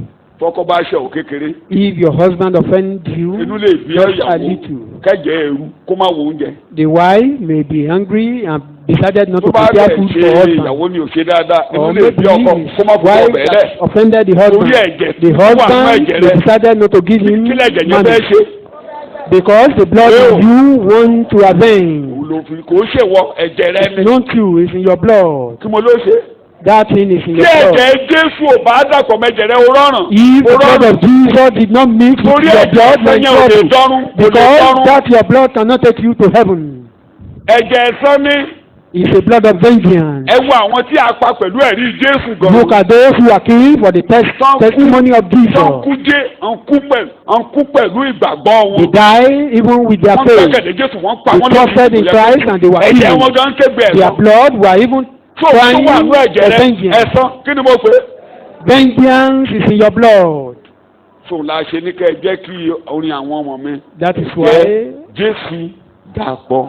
we are saying if you allow the blood of Jesus to mix with your blood and become a new soul. Tí ẹ̀jẹ̀ Jésù ò bá rí ibi ráàyè nínú ayé, If the blood of Jesus have no chance in ìwọ your gan á life, bínú kú. you will even Kó o má bàa die bínú kú. of furious. Kó o má bàa bínú kú. For you not to die of Ẹ wo anger, Stephen. look at Stephen. Tí ẹ̀jẹ̀ Jésù ò bá ti dàpọ̀ mẹ́jẹ̀ Stephen. He not because the blood of Jesus is in his blood already. He would have caused those who stoned him Ṣé mo to ti death. ṣoore fún yín? That I'm doing good for you, Láyé yín dààmú fún yín lọ́rọ̀ Ọlọ́run. for a better Ọlọ́run chance for you. I'm Ọlọ́run giving you the á word dá. of God. God will judge you. Kí ló wí níbẹ̀? What did he say? Má ṣe ka ẹ̀bi sí wọn ní Don't count this against them. ẹ̀mí mímọ́ ti ráàyè. Holy Spirit action. Ẹ̀mí yẹn ló gbọ́dọ̀ bá ọkọ wọ̀rin That ayé spirit should be your tí ẹ̀mí companion yẹn ò in bá this ti bá world. ọkọ If wọ̀rin that spirit didn't accompany àwọn ẹ̀ ṣe you, mí. I pity for you. Ẹ̀mí Jésù rẹ ni o. That is the spirit of Ó gbọ́dọ̀ Jesus. bá ọkọ wọ̀rin. It must be your Torí wọ́n á companion. ṣe ọ́ níkà. Because people will wicked you. Lórí òótọ́. Even that you are Very upon opa. truth. Ire tó ṣe ìdìnnà máa fi The good thing you do, they will pay you with evil. Bẹ́ẹ̀ ò bá ti jẹ́ kó dàpọ̀ If mẹ́jẹ you rẹ. don't allow the blood of Jesus to mix Bàbá with máa kà sí yours, wọn that lọ́rùn. God don't count it against them. Jẹ́ kí n béèrè kékeré. Let me ask you this question. Àwọn tó pa Stephen yẹn, Those who killed Stephen, ta ló tì wọ́n? who pushed them? Ọwọ́ lókè. Ta ló tì wọ́n? If you know it, raise up your hand. Ọ̀dà jẹ́ kí mi sọ́ di kékeré. Ẹ̀mí wo ló rán wọn níṣẹ́? Which spirit sent them? Ẹ̀mí Ọlọ́run. Èèó. Okay. Téèyàn kan bá ń gbógun tì ọ́. If Ẹ̀mí wo ló someone rán is now níṣẹ́? waging war against you, Eh. which spirit is Ta behind ló wà them? lẹ́yìn ọ̀rọ̀ yẹn? Who is behind that case, that issue? Mo sọ kinní kan lójú yín nígbà kan. I said Mo ní mo wà lọ́mọdé something nínú before you. ìgbàgbọ́. I was very young in For faith. 73 mo gbàgbọ́. Ní ìwọ̀n bí ọdún àádọ́rin bí ọdún mẹ́rìnlélọ́gọ́ta lógójì sẹ́yìn. Ogun yẹn wá dìde. The battle was Mi ò so ní sọ tough. details o. I won't Mo go sọ into lójú yín details. rí. I've said it here before. Ara wa ni mí. I was in pain. Inú mi ò dùn. I wasn't happy. Àpé sáwọn ọmọ Ọlọ́run lè máa ṣe bí eléyìí. That can children of God do this? Pàápàá àwọn tó jẹ́ onígbàgbọ́. Even Tó those jẹ́ pé àwọn la bá who are níwájú. believers. Àwọn la bá níwájú. Those we met Àwọn in la pè faith. ní bàbá rí We àwọn call tí them fọ́tò their táwọn- father in faith. Ṣé wọ́n lè máa hurú ìwà yìí? And they be behaving Inú mi ò this ṣáájú. way. I wasn't happy. Mo wá sùn. I slept. Mi ò sábà rántí àlá. I don't normally remember dream. If Tọ́lọ̀ it's fẹ́ dream, kí n ṣiṣẹ́ lé lórí. if it's dream that God wants me to work Á upon, jẹ́ kí n mọ̀ lẹ́sẹ̀kẹsẹ̀. I will know immediately. Bẹ́ẹ̀ ni ẹnìkan wá jí mi báyìí. Someone just woke me up in the dream. Ó ní Brother Peter. He called my name. Ó ní ta ló tiẹ̀ ń gbógun tì ọ́ gan. He said, "Who is waging war against you?" Ológun ilé gan o.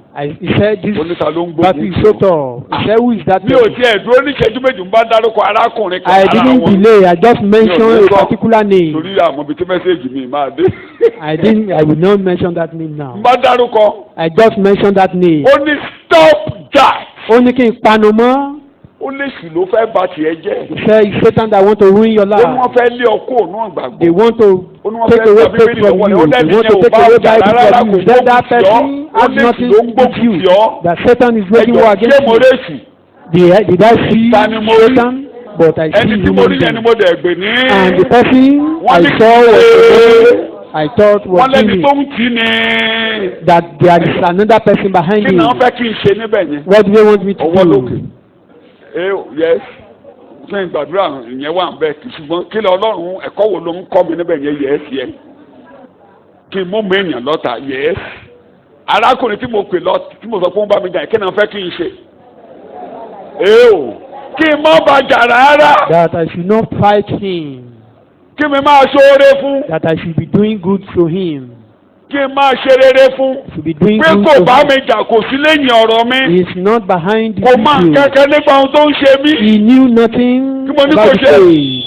He pé knew ìṣe beloved pé òjíṣẹ́ Ọlọ́run ló jẹ́ gidi a ènìyàn man Ọlọ́run of pé kì í ṣe God, a man òjíṣẹ́ of God, pé is not ìṣúkọ̀ ìyá a ló ní messenger of Satan. tó kí n má rí lélẹ̀ I ṣùgbọ́n. do not see him as satanic. shout hallelujah. hallelujah. ẹ̀kọ́ tí bàbá kọ́ mi nìyí. That was the pàdé mi ní Tuesday. teaching of Jesus. mo It tó was yà taught síbẹ̀ me. gbà mo ní kó o pàdé mi. That is just a digression. àmọ́ Meet me on pàdé mi Tuesday. lọ́jọ́ Tuesday. ṣùgbọ́n kí ni mò ń wí láàárọ̀ But what am I trying to bring out here? ṣé èrí ẹ̀jẹ̀ tó wà nù wa. The blood that is in us. ìwọ gan mọ̀ bó ṣe máa ń rù. You know how it normally push you at times. àjókòó bí áńgẹ́lì báyìí. We sat here as an angel now. ẹ jẹ́ kí n pa ayé lẹ́rìn. Let me crack this ẹ jẹ́ kí door. n pa ayé lẹ́rìn náà ni o. Mo fẹ́ pa Just ayé a lẹ́rìn. joke. mo wà lọ́fíìsì mi níbẹ̀ yẹn láàárọ̀. I was in my office this morning. ojú àdúrà ti ń lọ sí gbogbo ilẹ̀ ń mì tẹ́mi gan tẹ́mi mo fẹ́ lè máa darapọ̀. People were praying. I nearly joined them. náà dédé gbàdúrà tán. After the prayer, àwọn èèyàn ń lọ mo dédé ń gbọ́ I gbogbo saw lẹ́tà mi people yí going. pọ̀ ẹ̀jẹ̀ ti ru. I discovered that there was a àwọn tó confusion. gbàdúrà tán láàárọ̀. Those who have just finished prayer. mo ké lójú wíńdò wọn gbọ́. I shouted on the window. ní They èsì came pé mo behind me. kàn ṣọ́ o mo ní ẹ kú àdúrà o. I said, I just Bá did a that. jáde. n bá sọmọ wọn ẹ kú àdúrà o. ẹ jẹ́ mo ṣe kékeré ẹ kú àdúrà yẹn àwọn kan gbọ́ àwọn kan ẹ̀jẹ̀ wọ́n ti rú lọ́wọ́lọ́wọ́ wò ó tí ì ṣíwọ́. As I told them that, some were still furious, while some obeyed. láyé ẹ̀jẹ̀ tó gbé lórúkọ Jésù kílẹ̀ ya They kó just finished dára wa the ya name of kíjọ Jesus. tuntun kí gbogbo rẹ̀ ó dára ṣùgbọ́n ẹ̀jẹ̀ ti yí pọ̀ But gbogbo ti immediately, yí pọ̀ ẹ̀jẹ̀. another thing happened. mo wá wò láàárọ̀ ọjọ́ ọ̀sẹ̀ Jésù gbọ́kàn mi là. I said, Ọ̀dà on jẹ́ kí Sunday mi- morning, jẹ́ kí mi ṣe bí God take control. jẹ́ kí n ṣe bí àwọn aládùúgbò tí máa ń kí wa tí wọ́n bá ti dédé ibi tó yẹ ká ti máa yọ̀ tán dédé gbọ́ pé ìgbédé. Let me do it the way of ẹ̀yin elder. ọmọ mi ẹ kú àdúrà o. Let me greet them that kí way. ṣàdúrà náà ń gbà lọ́wọ́. ẹ̀jẹ̀ rẹ̀ ni. That is blood. Ọlọ́run bá ti ráyè. But when God Láàárọ̀ has yìí chance, Ọlọ́run á ráyè nínú ọkàn rẹ̀. God, we have chance in your life this morning in the name of Jesus. Àlàáfíà jọba. Peace reign. Gbogbo ariwo ìrọ́ kẹ̀kẹ́ nú ẹ̀jẹ̀ rẹ̀. Every chaotic thing, every confusion will Lẹ̀kùn tó sì disappear. yóò sí. Every closed door will be open. Ó gbọ́ nígbà tó ń bọ̀ ní nígbà Don't you hear when he was coming, when the blood of covenant raised him up, when he came out of hell, ilẹ̀kùn tí he was in paradise, ó ní the door ẹgbẹ́ was orí shut. yìí tó ti ẹ̀yìn ẹnu Up ọ̀nà. your head. Àwọn tó wà àwọn babalóòṣà tó wà lẹ́nu ọ̀nà All the priests ó lé èmi ajókùn bọ̀ ní they have gbogbo finished ilẹ̀kùn tó that ti kọ́ door of the ẹ̀jẹ̀ jailor. Jésù àṣì. Every door that is not this morning, the blood of Jesus will open them. Gbogbo ilẹ̀kùn tó ti kó Every closed door be open in the name of gbogbo Jesus. ilẹ̀kùn tó ti kó máa ṣí. Every shut door be opened by the power in the blood of Jesus. Gbogbo ilẹ̀kùn tó ti kó máa ṣí. Every closed door be opened in Jesus' name. Lẹ̀kùn kí lẹ̀kùn ìrẹ̀kùn kí lẹ̀kùn. Whichever Ẹbí door, ọkùnrin bá ti every good thing that you have kó said, sọ̀kalẹ̀. let the blood of Jesus bring them to you now. Ní orúkọ Jésù Kristi Olúwa wa ni mo gbàdúrà. In Jesus' name, our Ó Lord we ti pray. jókòó sọ pé You are not ẹ̀jẹ̀ speaking. Jésù ń sọ̀rọ̀ ohun rẹ̀. The blood of Jesus is speaking good. The blood of Jesus is speaking good. Ohun tó dájú ẹ̀jẹ̀ Ábẹ́lì. Things that are better than that of blood of Báwo ni Abel. ẹ̀jẹ̀ Jésù kó sọ̀rọ̀ sínú ayé Let the mi? blood of Jesus speak Ohun into rere my gbogbo, life. ohun rere All gbogbo, good ohun rere things, gbogbo, all good ohun rere things, gbogbo tí mo all ṣe good aláìní. things that I am Ohun rere gbogbo tí mo ṣe aláìní. all those good things that I Ẹ̀jẹ̀ Jésù need. sọ̀rọ̀ ohun rere Let the gbogbo. blood of Jesus speak good things that I need. That I need.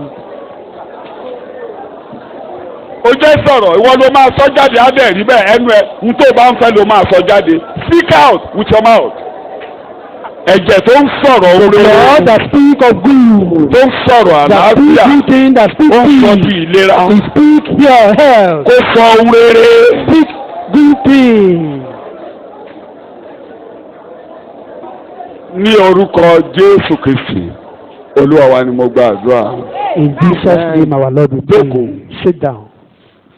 For when the Lord Jesus Christ got up from the dead, nígbà tí Jésù jíǹde kúrò nínú He òkú. now, follow me, he now took the blood to heaven. Ó wá gbé ẹ̀jẹ̀ lọ sí òkè ọ̀run. And God saw the blood. Ọlọ́run wá rí And he ẹ̀jẹ̀ yìí. asked him to tie the blood to the horns of the Ó altar. wá ní kó so ẹ̀jẹ̀ náà mọ́ You know ìwo that altar pẹpẹ. in the before the, at the death of Christ, Nígbà tí Jésù ń kú, the veil of the temple was torn from top to bottom. ẹ mọ̀ pé aṣọ ìkélé tẹ́ḿpìlì fàyà látòkè sísàlẹ̀. Naturally, before God can bring peace to Israel, Kí Ọlọ́run tó lè mú àlàáfíà wá sí ọ̀dọ̀ Ísírẹ́lì. before Israel can enjoy peace for a year, Kí àlàáfíà àwọn ọmọ Ísírẹ́lì tó lè gbádùn àlàáfíà fún the ọdún high kan. priest has to take the blood of the lamb Olórí àlùfáà ní láti gba ẹ̀jẹ̀ ọ̀dọ́ àgùntàn for himself fún ara rẹ̀ and the blood of a goat for the people. àti ẹ̀jẹ̀ ewúrẹ́ fún àwọn And he ènìyàn. will throw the blood to the altar of incense in heaven. A wá gbé ẹ̀jẹ̀ In yìí the temple, lọ síbi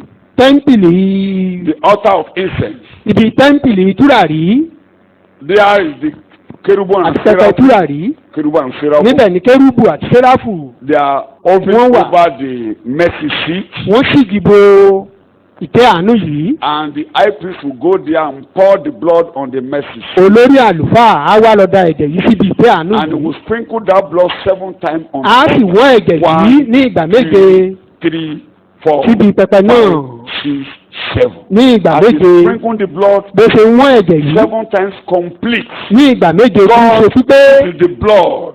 Ọlọ́run ẹ̀jẹ̀ This nìyí. year, let Lọ́dún there be yìí. peace for Israel. Kí àlàáfíà kó bá àwọn ọmọ So Ísírẹ́lì o. when the high priest now come to the people, Nígbà after tí that, olórí àlùfáà bá ti wá jáde I want to lẹ́yìn read to olóògùn sí you àwọn what àwọn the high ènìyàn. priest reads to the people. Ohun tí olórí àlùfáà máa ń kà sí àwọn ènìyàn ní fẹ́ kà sí wa yìí. Tó bá ti parí eléyìí, The high Ọlọ́run sì priest rí will bẹ́ẹ̀. now come and he will stand before the people. Olórí àlùfáà wá jáde síwájú àwọn Numbers ènìyàn. chapter 6, Ìwé Númérì orí kẹfà verse 24. ẹsẹ̀ ìkẹrìnlélógún Let's rẹ̀. see what he will read to them. Ohun tó Then, máa ń kà sí wọn nígbà that náà was lọ́hùn-ún. under the blood of goats, Lábẹ́ májẹ̀mú ewu the lábẹ́ blood ẹ̀jẹ̀ of ewúrẹ́. animal. Ẹ̀jẹ̀ ewúrẹ́. You are reading. kí olúwa kí ó bù sí i fún And ọ. God will now say, God will bless you. amen. Yes. kí ó sì pa ọ́ mọ́. God will keep you. kí olúwa kí ó mú ojú rẹ̀ mọ́lẹ̀ sí ọ The eyes lára. of God will go with you. kí ó Will sì it be ṣàánú benefit? fún ọ. Yes, to give you joy. kí olúwa kí ó máa bójú wò ọ́. God will be looking at you. kí ó sì máa fún ọ ní God will àlàáfíà. now give you peace. That the high priest will read that. Ohun tí olórí Let it àlùfáà sound máa ń like kà that, sí wọn nìyí. and Israel will go like that. Àwọn ọmọ Ísírẹ́lì á sì wá padà sílé wọn. Wọ́n á sì máa gbádùn Now eléyìí. that it is no longer the blood of goats and bulls, Ṣùgbọ́n nísinsìnyí kì í ṣe ẹ̀jẹ̀ ewúrẹ́ àbí ti màálù. because it is impossible for the blood of goats and bulls to take away sin. Torí kò ṣeé ṣe fún ẹ̀jẹ̀ ewúrẹ́ àti ti màálù láti mú ẹ̀ṣẹ̀ kúrò. Now the blood of the Lamb of God, the Lord Jesus Christ, is now in heaven permanently. Ẹ̀jẹ̀ ọ̀dọ́ àgùntàn Olúwa tí ń ṣe Jésù Kristi ó ti wà lọ́run síbẹ̀ This títí láé. blood is not to be brought there yearly.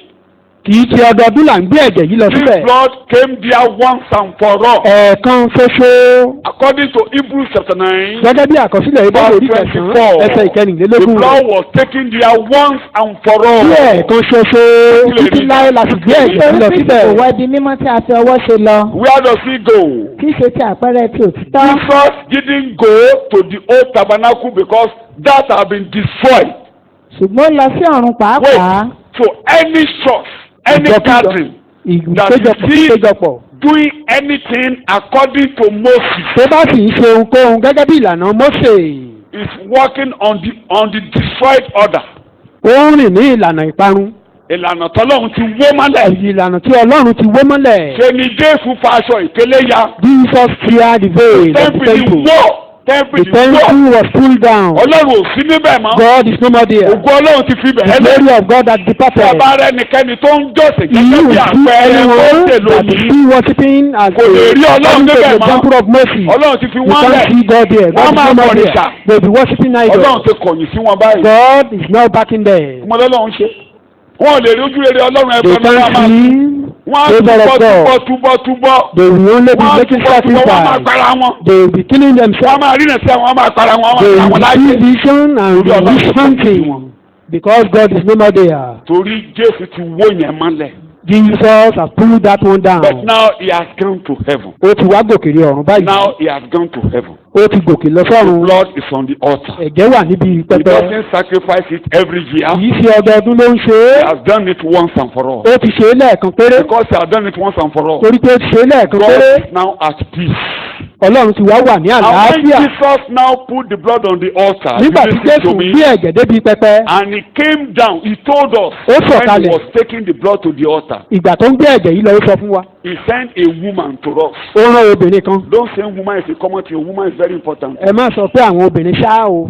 Obìnrin ṣe pàtàkì. Woman is very Kẹ́ má important. sọ pé obìnrin lásán wọ́n ṣe I'm pàtàkì. important.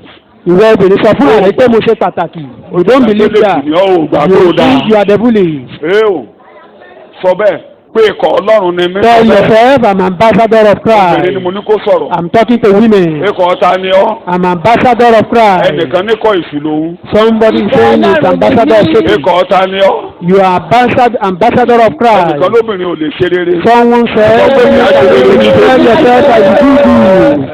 Èmi á ṣe rere tọ́lọ́run ni mí. Ọ̀kàrẹ̀ máa gbọ́dọ̀ mi o. Máa gbé Listen to mi. me Kó lè yí ọ. for a better understanding. Ọlọ́run ti pe ohun tí kò sí bíi pé ó wà. God that called those things Tó that ń are dá not as ènìyàn if they búburú are láre. and justify wicked people Tó ń sọ lórí burúkú do lórí ire. and turn the evil Ó jẹ́ pé ìka ènìyàn kan ló máa ń fún ayé rẹ̀ ṣe tó rán níṣẹ́. and he will take care of the wicked people and take care. That woman with 7 evil Òun lọ́lọ́run spirits rán níṣẹ́. God sent in. Táì mo ló rán níṣẹ́.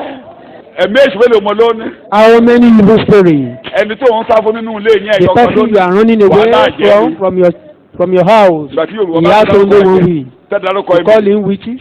Tẹ́ dárúkọ ẹ̀mí àbíkú. When you call the Ẹ̀ tó mọ̀ spirit, mí mọ́. you call their names. You don't know any Méje. other one. Ẹ̀mí Seven ojú wà ń bẹ̀. spirits, 7 Ẹ̀mí evil màlúù wà spirits. ń bẹ̀. That of gold, that Kò sí tí ò of méje. cattle. They are 7. Obìnrin yẹn wá ń farabalẹ̀. The woman calm Ó down. wá jórin àwọn ọmọ mi. Èmi ò farabalẹ̀. Gbà lọ́rùn láyé mo ṣàṣe pé mo ráyè mi. Torí òsì bàrà náà. Iṣẹ́ rere tọ́lọ́run bẹ̀rẹ̀. Ó bẹ̀rẹ̀ lórí mi. Yóò ṣàṣe pé mo ráyè mi. Torí náà. Èmi ò farabalẹ̀. Gbà lọ́rùn láyé mo ṣàṣe pé mo ráyè mi. You know, on the resurrection morning, Ní àárọ̀ àjíǹde the third day, ní ọjọ́ kẹta. the disciples went and run to where Jesus was buried. Àwọn ọmọ ẹ̀yìn wọ́n sá lọ síbi tí a sin Jésù When they sí. got there, they didn't see anything. Nígbà tí wọn ò rí ohunkóhun. Baba Peteru was coming at the back. Peter was òun ló kẹ́yìn. You know, he has to come at the back. Òun ló kẹ́yìn We ní won't talk tirẹ̀. about that today. Ní sọ̀rọ̀ nípa Some of yìí. you that one way or the other, you have denied Christ. When we say, let us go to prayer, you will be dodging. Àwọn mìíràn tá a ti kọ Jésù Don't tá forget, a máa ti wá Jesus yí kárìn loves àwa Jesus máa fara has not pamọ́. abandoned you. Jésù ò kọ̀ ọ́ Run sílẹ̀. away. Má sá What do lọ. I say? All of them got there. John himself, the beloved disciple, got there. Jòhánù gan-an ó wọnú ibẹ̀ wọn ò rí ohunkóhun. Well, everybody, you know, men don't have patience. Men Ṣé ẹ have mọ̀ no patience. àwọn ọkùnrin wọn kì í ní sùúrù lọ́pọ̀lọpọ̀ ìgbà. Kí ni mo lọ́kùnrin ò ṣe? Wọ́n ní sùúrù. Madam ní sùúrù má jẹ́ kọ́kọ́ ẹ̀dá yí ẹ̀rú. Woman, be patient. Don't allow your husband to disorganize your Wọ́n ló máa life. mú díẹ̀ They balẹ̀. are not Wọ́n máa that domi sí gentle. lára kára ẹ̀ balẹ̀. Arákùnrin ò ilé lẹ̀. You will be comforting. You will be calming him Aṣọ down. mọ́lẹ̀ ó ń lọ. If you don't tie him down, he's going. Ó ń lọ nìyẹn o. He's going. Mo rántí ọjọ́ kan. I could Ó ti remember pẹ́ òun a 1983 day, ni. some years, many years back. Mo ní wàhálà ń gbà yẹn. I have a little challenge then. Mo ṣáà jáde nínú ilé. I came out of my house. Mo ti ń bá tèmi lọ. As I was going, my wife just called me. She said I should come. Ó ní bo mo ń lọ. Mo ní mo kàn ń rìn He said, lọ. where am I going? I said, I'm just going now. He said, you won't go. Ó so mí mọ́lẹ̀. Tie me down. Bí mo ló ṣe. Ń bò so mí mọ́lẹ̀ tán. After that, Ọjọ́ kejì mo tó jáde nínú ilé. not until second day, Mi ò lè lọ. I couldn't go Ó jẹ́ again. gbìyànjú ó ń lọ nìyẹn o. Try. Ara ọkùnrin ò balẹ̀. Man is not that gentle. Mo lára ọkùnrin ò ṣe. mo yàbàrà ní o. That is just a mo ti máa digression. yàbàrà lẹ́ẹ̀kankan nìyẹn. I digress Kí ni a mo wí? bit at times. all the men gúrúgúrú. Gbogbo àwọn ọmọ èèyàn tán jọkùnrin wọ́n ti yọdún níbẹ̀ òun dà ìgbà tí wọ́n rí everybody has disappeared. wọ́n padà sílé wọn. bẹ́ẹ̀ ni àwọn ọmọ ẹ̀yìn náà sì tún padà sí ó ilé ti tó wọn. mi ò fẹ́ ka ni bẹ́ẹ̀ ni wọ́n wá dé Jòhánù wa bá a kọ́lẹ̀ ni Maria débẹ̀ And when Mary got there, gbogbo ayé lọ kò lọ. the whole people departed to their ó tún wo houses. bẹ̀. She remained there. Where is my Lord? Ó ní olúwa mi dá. Who has taken the corpse of my Ta ló ti Lord? gbé òkú olúwa mi? òun nìkan. She alone. ara obìnrin balẹ̀. Women. táyà ò bá ti balẹ̀ màdámù nílé àdúrà òrọ̀ràn o. He táyà rẹ̀ ò does bá not balẹ̀ calm down in your prayer house. tó o bá lè Your house fara cannot balẹ̀ stand. ọkùnrin lè máa yí jàká. Men ṣùgbọ́n ìwọ ní will just be sùúrù going kúnlẹ̀ lórí about. eku ẹ̀kọ́ fàdúrà You kó má lẹ̀. kneel down on your knee and pray for him. kí ló ń kọ́ ọ lójú náà? Where are you in a hurry? Where are you going? Where are you going, bóòlì woman? kúnlẹ̀. ẹ ọkọ ò ṣe dáadáa ó kó And fẹ́ the ṣe woman dáadáa is the man is not doing good. o fó He's not mọ́lẹ̀ interested in doing good. You are not tying him down. kàn mọ́lẹ̀ kàn forúkọ Jésù kàn mọ́lẹ̀. Nail him down with the name of Jesus. mo máa ń lo léde I do use it in language.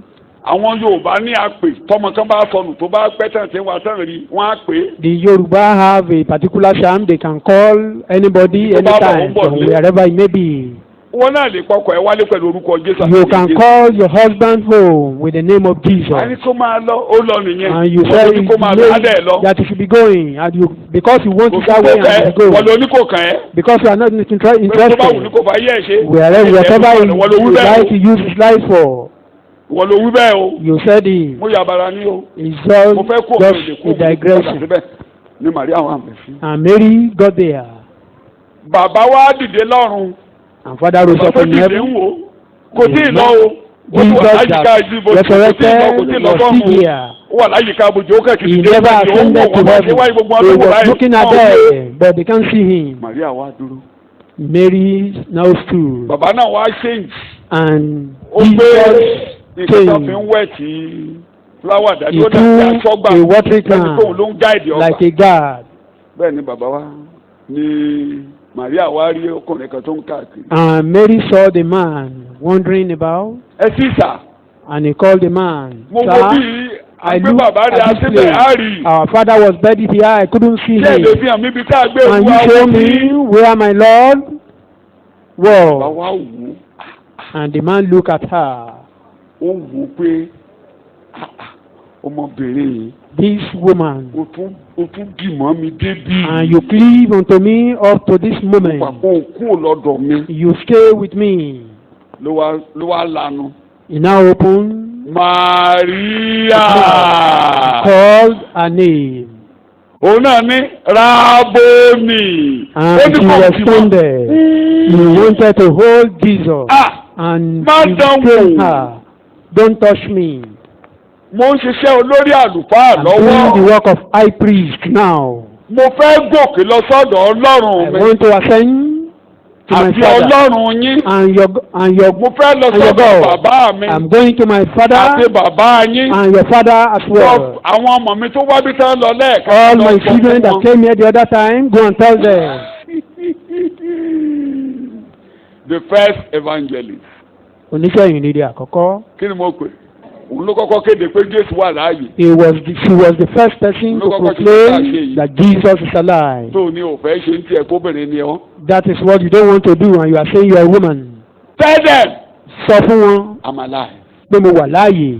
I want to go to my father Mo fẹ́ lọ sí ọ̀dọ̀ and bàbá mi their father àti bàbá my wọn, God and their God. Ọlọ́run mi àti Ọlọ́run wọn. tó ibẹ̀ yẹn láti mọ̀ yín pé Jésù ń lọ sọ́run nígbà tó There we dé. know that Jesus ascended to heaven when he resurrected. Kí la ṣe mọ̀ He fọ́ọ̀mù ló lọ? ascended to heaven. How do we know he ìgbà tó wá padà sí ascended to ọ̀run heaven? ó ní ká má fọwọ́ kàn. When he returned Ìgbà tó from wá heaven, padà sí he said, ọ̀run "Men dé. should not touch him." Jọ́nù When he ológun tó returned, kàn yẹn tó bá I'm gbé reading John chapter 20 from verse 11. díẹ̀ ni mo máa kàn bẹ́ẹ̀ tó bá gbé láti ṣe ẹ̀kọ́ I will read just a few ẹsẹ̀ verses. kẹtàdínlógún ni mò ń lò ní pé I'm mo lọ using sọ́dọ̀ bàbá mi verse àti bàbá 17. yín àti bẹ́ẹ̀ bẹ́ẹ̀ lọ nígbà tó wá dé láàrin àwọn ọmọ lẹ́yìn When he got to the midst of the disciples, gbogbo wọn they were all afraid. ẹ máa bọ̀ He called them. mi ò í ṣe wọn. I'm not a ṣé àpé spirit. láàárọ̀ ó ní You ká know, fi in the morning he said they shouldn't touch ṣùgbọ́n me. báyìí ní ọwọ́ ìrọ̀lẹ́ wọ́n ti But in wọ́n the ti evening, ya. Ojú ìṣòro so ọwọ́ his bọ̀ power mi ò í ṣe wọn touched my power. èmi ni ẹni tó I'm not a kú wà láàyè spirit. tí ọwọ́ I am bọ̀. he that Gbogbo wọn wá died and I'm dìbò, wọ́n alive. yọ̀. And the Ìyẹn king ni unto pé him ó is ti fi restored. ọ̀run dé It mo ló ti means dé. he has So tó descended lọ from ṣe lọ́run heaven. yẹn ni What he ẹ̀jẹ̀ went, tó gbé lọ sí di he took blood to the tó lọ temple, ṣe lọ́run. to the altar rather. So nígbà tẹ́jẹ̀ wá dọ̀dọ̀ ọba When the blood got to the father, ó tètè bẹ̀ dé.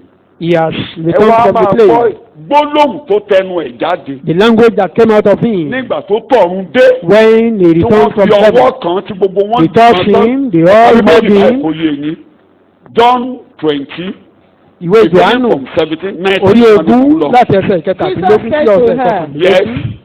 Jesus said to her, Ọ̀dà bọ́sẹ̀ náà tí mo ti ń kánjú mo ti ń kánjú.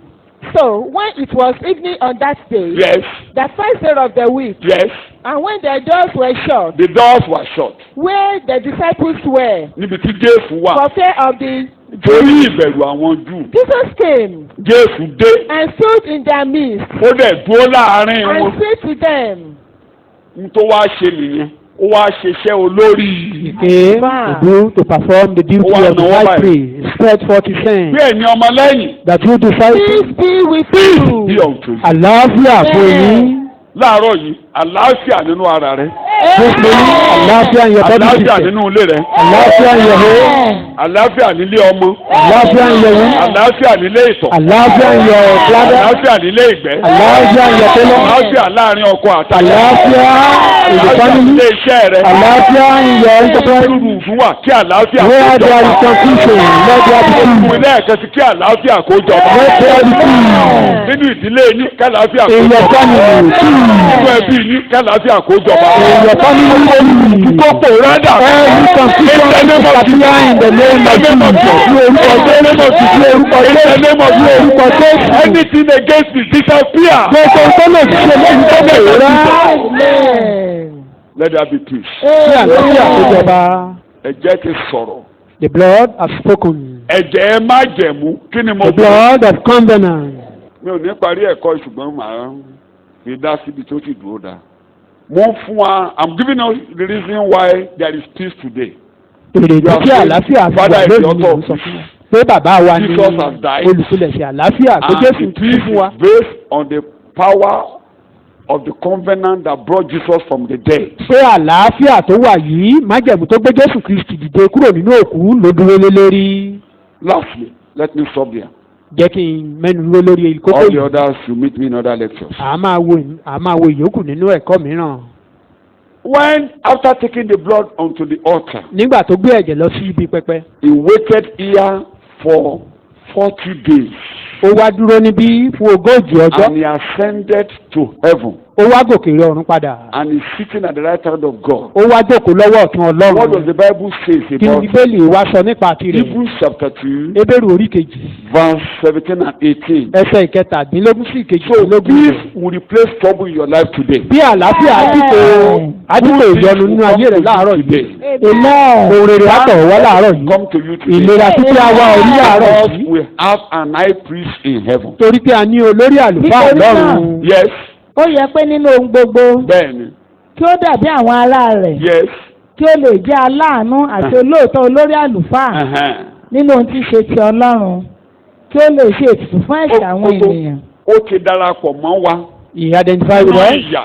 in our suffering. Ó wá gbẹ́bọ lọ sọ́dọ̀ Ọlọ́run. He now took sacrifice Kó to lè the jẹ́ presence of olóòótọ́. God that he may be faithful, Aláàánú olórí àlùfáà. merciful, high praise. Á ṣòótọ́ sí ọ lónìí. He will be faithful Á to you. ṣàánú fún ọ He will lónìí. have mercy upon you. Hébérù orí ìkẹrin. Hebrews chapter 4. Hébérù orí ìkẹrin. Hebrews chapter 4 Ẹgbẹ́ láti ẹsẹ̀ ìkẹrìnlá. from verse Ǹjẹ́ bí 14. a ti ní olórí àlùfáà ńlá kan Olónìí. Today, Àwa ní olórí àlùfáà tí ikú ò lè mú we kúrò. have a high Yóò ti priest la that àwọn ọ̀run cannot kọjá die. lọ. Kí náà ló ṣe? ó la àwọn ọ̀run Tó kọjá bá lọ. jẹ́nu afẹ́fẹ́ ló ń ṣèpàdé lé olórí, Jésù labẹ̀ kọjá. If they are holding meeting Tó in bá the jẹ́ pé ọmọ atmosphere ẹ̀mí upon you, tó ní ayé rẹ̀ ò ní dáa, Jésù He ti dìde. in the soil. ẹ̀fọ́nà orí Jesus ilẹ̀ resurrected. kò ní gbógun ti ayé rẹ mọ́. Amen. tó gbógun ti ayé rẹ tó tí wọ́n lórúkọ Jésù. All those things tó that bá are jẹ́ waiting ìwà for against your àtẹ́gùn náà wà life, let them Jésù lose là their ọ̀run hand. kọjá. If they are in the atmosphere, Robert, Jesus passed through the ó ti atmosphere. la àwọn ọ̀run kọjá. mo ní Jésù ṣe. Jesus passed through heaven. èmi bọ̀dá mi kan sọ̀rọ̀ lẹ́nu ọjọ́ mẹ́ta I yìí. was discussing with one of my brother recently. ẹnìkan ń géjì kiri pé ìdí gbàbọ̀dé. Someone was caught felling tree that the ó wá ń tree gbé has, àwọn ìdí yẹn pé ìdí gbàbọ̀dé. mo ṣe ń tẹ̀ mo rántí o. tó bá jẹ́ pé ìdí ni wọ́n fo ire ayé rẹ mọ́. if your goodness is tó bá tied jẹ́ to pé the wood ìdí làwọn ẹ̀mí.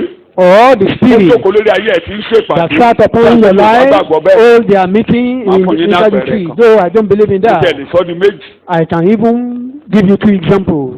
mo rántí kí n tó area time tí mo délẹ̀ yìí When I got to this land, ní Sonebo Elisha, tó wó igi ìrókò Ìjẹ̀bú-Jẹ̀ṣà. a particular construction company fell a particular Iroko tree ẹ̀yin at Ìjẹ̀ṣà tó bá mọ Ìjẹ̀bú-Jẹ̀ṣà. igi Ìjẹ̀bú-Jẹ̀ṣà yẹn. If, for those who know that Iroko tree, they thought no one can fell that tree torí oríṣiríṣi ẹ̀gbẹ́ náà ń kó sí díẹ̀. because they pack different type of Sonebo ní ọmọ dirty ìjìnlẹ̀ things. èṣù. The Sonel Bonel, that Sonel is that Bonel construction òtítọ́. company, they don't know the Sonebo ní secret ẹ̀ka of gbé kí ló gbé tì. devil. They just use their bulldozer. tí mi ò bá sọ́ba ẹ̀yin ọmọdé òde òní mọ̀ pé Majority of us may not know there is a junction particular ọ̀nà ìwòye yẹn. at the Iwoye Junction in Ijebu-Jesha there was a particular Iroko tree there. There was it. ire ayé àwọn kan ibẹ̀ ni wọ́n so mọ́. The goodness of some people were tied to that Iroko tree. ibẹ̀ yẹn ni wọ́n ti ń ṣèpàdé ibi lórí àwọn. They normally held meeting. ìkan wà níta There. ogun níbẹ̀ yẹn. One is at Itakogun wọn ò tí there. ì jẹ́ kán wú. They don't allow people to ìjọ kan fell náà it. máa wú dànù. One day they will fell. They will. tó bá jẹ́ bí ìdí lọ̀rọ̀ rẹ wà. If your situation or your case wọ́n la kan Jésù is in the mọ̀. tree, where was Jesus crucified? Jesus was nailed to the cross. He was nailed to the àtọmọ́ cross. ti àgbélébù. He was nailed to the cross. gbogbo ohun tó lòdì sí wa. Everything contrary to you was nailed to the cross with him. ire ló máa tẹnu ẹ̀ jáde sí ọ. Good things will come out of that. Good things will enter your ibi life. ayé rẹ̀ á ti kàn má gbélébù. The evil of your life has been crucified tó with bá jẹ́nu Christ. ilẹ̀ ni. Evil is in the soul. ọjọ́ mẹ́ta ọ̀sán mẹ́ta ló lò nínú ilé. Jesus died 3 days and nights in the belly of ó earth. jáde. He came out. jáde. You will come out. nípa ẹ̀jẹ̀ májẹ̀mú. Through the blood of covenant, you will come out. ó la àwọn ọ̀run kọjá. He passed through heaven. ó gbẹ́bọ̀ lọ sọ́run. He took sacrifice to ẹ̀jẹ̀ ń bẹ heaven. lórí pẹpẹ wíbẹ̀ The blood is on the altar Ẹ̀jẹ̀ ń bẹ lórí today. pẹpẹ. Ẹ̀jẹ̀ ń bẹ lórí pẹpẹ. Ẹ̀jẹ̀ ń bẹ lórí pẹpẹ. kò ṣe bẹ́ẹ̀ nìkan. Not only that, ó wá jókòó sọ́wọ́ fún Ọlọ́run. he is now sitting by the right orúkọ ẹ̀ hand of lónìí God. ní aláàánú. His name today is Níbẹ̀. Merciful, Láàánú. olóòótọ́. Olóòtú, olórí àlùfáà. Olórí Merciful, àlùfáà. aláàánú. Merciful, olóòótọ́. Olóòótọ́. olórí àlùfáà. the high Olórí priest. àlùfáà. díjú ẹ̀ ní ìṣẹ́jú méjì. Close your eyes. aláìsòótọ́ ni mí. I'm unfaithful. tí òótọ́ bá mi lò. Deal with me with má your ṣe mi faithfulness.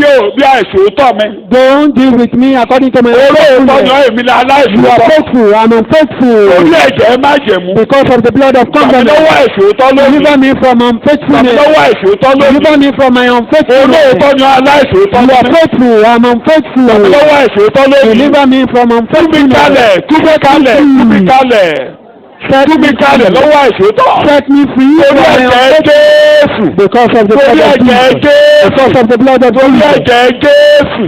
Because of the blood of Jesus. ní orúkọ Jésù Kristi Olúwa wa ni a gba àdúrà. In Jesus' name, our Lord, we pray. wò mí lójú dáadáa. Look at me here. má dá mi lẹ́jọ́ o. Don't judge me. mo yẹ fún ìdájọ́. I'm worthy mo of yẹ fún judgment. ìparun. I'm worthy of tó bá mọ̀ destruction. dáadáa orí ẹsẹ̀ ló ti máa If you know that, we rise up on your torí náà feet. ṣe mọ̀ For pé this orí igi àgbélébù kí ló you rí gbà. know, key on the cross, Ní kí ló rí gbà? choose mercy. orí àánú gbà. ìkan tí ẹ ti wá sí mi lọ́kàn bá ṣe ń sọ̀rọ̀ yìí. Something ẹ wo just Bárábà. came to my mind.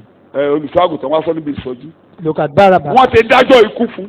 He has been condemned Kí wọ́n ní to wọ́n ti ṣe? death. Condemned to death. Bárábà kí mo ní wọ́n ti ṣe. Barabbas has been condemned wọ́n to death. lẹ́nìkan Someone. a gbọ́dọ̀ tú kalẹ̀. We must set Lọ́jọ́ someone àjọ free ìrékọjá. in the day of Pílátù Passover. ní And Pilate said, mo fẹ́ tú Jésù kalẹ̀. I want to set free Jesus. àwọn aráàlú ní rárá. And the people said, no. ẹ tú Bárábà lẹ̀. free ẹ fi power for Jésù dípò all rẹ̀. and use Jesus as his ẹ mọ tó substitute. sọ níbẹ̀ yẹn. What they are saying gbogbo ẹ̀yin tó there. yẹ ká dá lẹ́jọ́ ká pa. All those who want to have been judged or die, Jesus take your place. Ọlọ́run ní dá ọ lẹ́jọ́ mọ́. God will no more judge you. Jésù dípò yín. Jesus took your Ó dípò place. ikú yín. He took your death. Ó dípò ìnira. He took your Ó affliction. dípò ìwàhálà. He took your Ó problem. dípò àìsàn. He took your Ó dípò sickness. ikú àti kúdúkú rẹ. He took your Lórí ẹ̀rọ death. wíbẹ̀ Jésù dípò mi. But Jesus Jésù took my place. Jésù dípò mi. Jesus took my Torí Jésù place. dípò mi. Because Jesus took my Fi place. àánú tú mi kalẹ̀. Set me free with your Fi àánú mercy. tú mi kalẹ̀. Set me free with your Jésù mercy. dípò mi. Jesus took my Fi àánú place. tú mi kalẹ̀. Set me free with your mercy. Ní orúkọ Jésù Kristi, Olúwa wa ni mo gba àdúrà. In Jesus' name I Láàárọ̀ pray yìí, this morning. kí àánú kó dípò ìdájọ́. Let mercy take Torí the àánú place of ìṣògo judgment. lórí ìdájọ́. Because the Kí àánú Ọlọ́run kó wọnú ayé taking yìí. place in the place of judgment. Let the peace Kí of àlàáfíà God kó wọbẹ̀. Amen. and peace Ọlọ́run ní enter. dá yín lẹ́jọ́ mọ́. Amen. Bí a ṣe tú God will Bárábà no more kalẹ̀ judge you. láàárọ̀ As yìí, Barnabas ó was tú mi set kalẹ̀. free. I set you free in the name of Nínú Jesus. ìnira lórúkọ In Jésù, ó tú affliction, yín be kalẹ̀. free. Amen. Nínú ikú òjijì lórúkọ In sudden Jésù, ó death, tú yín I kalẹ̀. set you free. Gbogbo ohun tó lòdì sí yín lónìí, ó tú Every yín contrary kalẹ̀. thing, I set you free In the in the name name of of Jesus. In the name of Ní orúkọ Jésù. Jókòó. Jésù rọ́pò mi. ní gbogbo ọ̀nà òfin tí ó ní ara rẹ̀ ní. Ó ta ẹ̀jẹ̀ rẹ̀ sílẹ̀ nítorí mi. Ó sì fẹ́jẹ̀ rẹ̀ ṣe lápára mi. Ó rọ́pò bí o. Ètò rọ́pò ní ẹ̀ẹ́dì gbogbo ọ̀nà. Òfin tí ó ní ara rẹ̀ ní. Ó ta ẹ̀jẹ̀ rẹ̀ sílẹ̀ nítorí mi. Ó sì fẹ́jẹ̀ rẹ̀ ṣe lápára mi. Parí ẹ̀kọ́ lè yẹn díjú ẹ̀ níbi tó wà. Close your eyes wherever you are. Torí Jésù ta ẹ̀jẹ̀ sílẹ̀. Because Jesus shed his blood. Àlàáfíà kó dípò ìnira fún. Let peace Àwùjọ represent. àlàáfíà kó Let dípò ìnira peace fún. take the place of affliction Ìlera for kó me. dípò àìlera. Let sound Òfèrè air kó take the dípò place of gbogbo. healthy. Good thing Torí take Jésù place ti of rọ́pò good mi. thing. Because Ìdí ò ní Jesus bá took mi the mọ́. place. Evil will no more Ìnira befall ò ní me. bá mi mọ́. Affliction is not my Mi ò ní portion. ru àrùn kiri I mọ́. will no more carry about Mo máa bí illnesses. máa tèmi máa gbọ́ máa I tèmi will have lọ́wọ́. my own child and Èmi carry ò my ní pa mí lórí baby. ilẹ̀ ìnira ò I ní will pa not mí lórí suffer ìtàn longer. mọ́. I will not Torí suffer. Jésù rọ́pò mi ní gbogbo Because ọ̀nà. Jesus took my place Ó ti in ta all ẹ̀jẹ̀ ways. sílẹ̀. He shed his Ó blood. ta ẹ̀jẹ̀ sílẹ̀ He shed his nítorí own blood for my sake. ní orúkọ Jésù Kristi ni mo gba àdúrà. In Jesus' name our Lord Wá we nínú pray. lórí ẹsẹ̀ rẹ. Rise up on your feet. Sọ́lọ́run ṣeun láàárọ̀ yìí. Tó bá máa pẹ́ nú ẹ̀dùn dìde lórí. If you are happy, rise up on your feet. Ó dá ọ lójú pé ayọ̀ ló fi ń jáde lọ báyìí. You are sure that you are going out with joy. That peace will be your companion. That evil is no more your companion. Hallelujah mẹ́ta tó tọ́ra dáadáa. Shout three hallelujah. Hallelujah. Hallelujah. Hallelujah. Lánàá pé Olúwa ó ṣe é torí ẹ̀jẹ̀ ẹ̀ má jẹ̀. Ọlọ́run àlàáfíà mo dúpẹ́ o. I thank you, Mo God dúpẹ́ of gidigidi peace. lọ́wọ́ rẹ láàárọ̀ I yìí. thank you, God of peace. Torí rere ló dípò ibi. This thing has taken place Ìlera of ti evil. dúpọ̀ ìlera. Health, sound Jésù health, gbé ìpínlẹ̀ àti ìjọba ikú mi. Ẹ̀jẹ̀ ń sọ̀rọ̀ àlàáfíà ó sọ Lord is òwèrè. speaking of good things concerning Nínú ayé me. eléyìí màá wà ní àlàáfíà. God, I be in perfect health. Ní orúkọ Jésù Kristi ni a dúpẹ́. In Jesus' name, our Lord, we pray.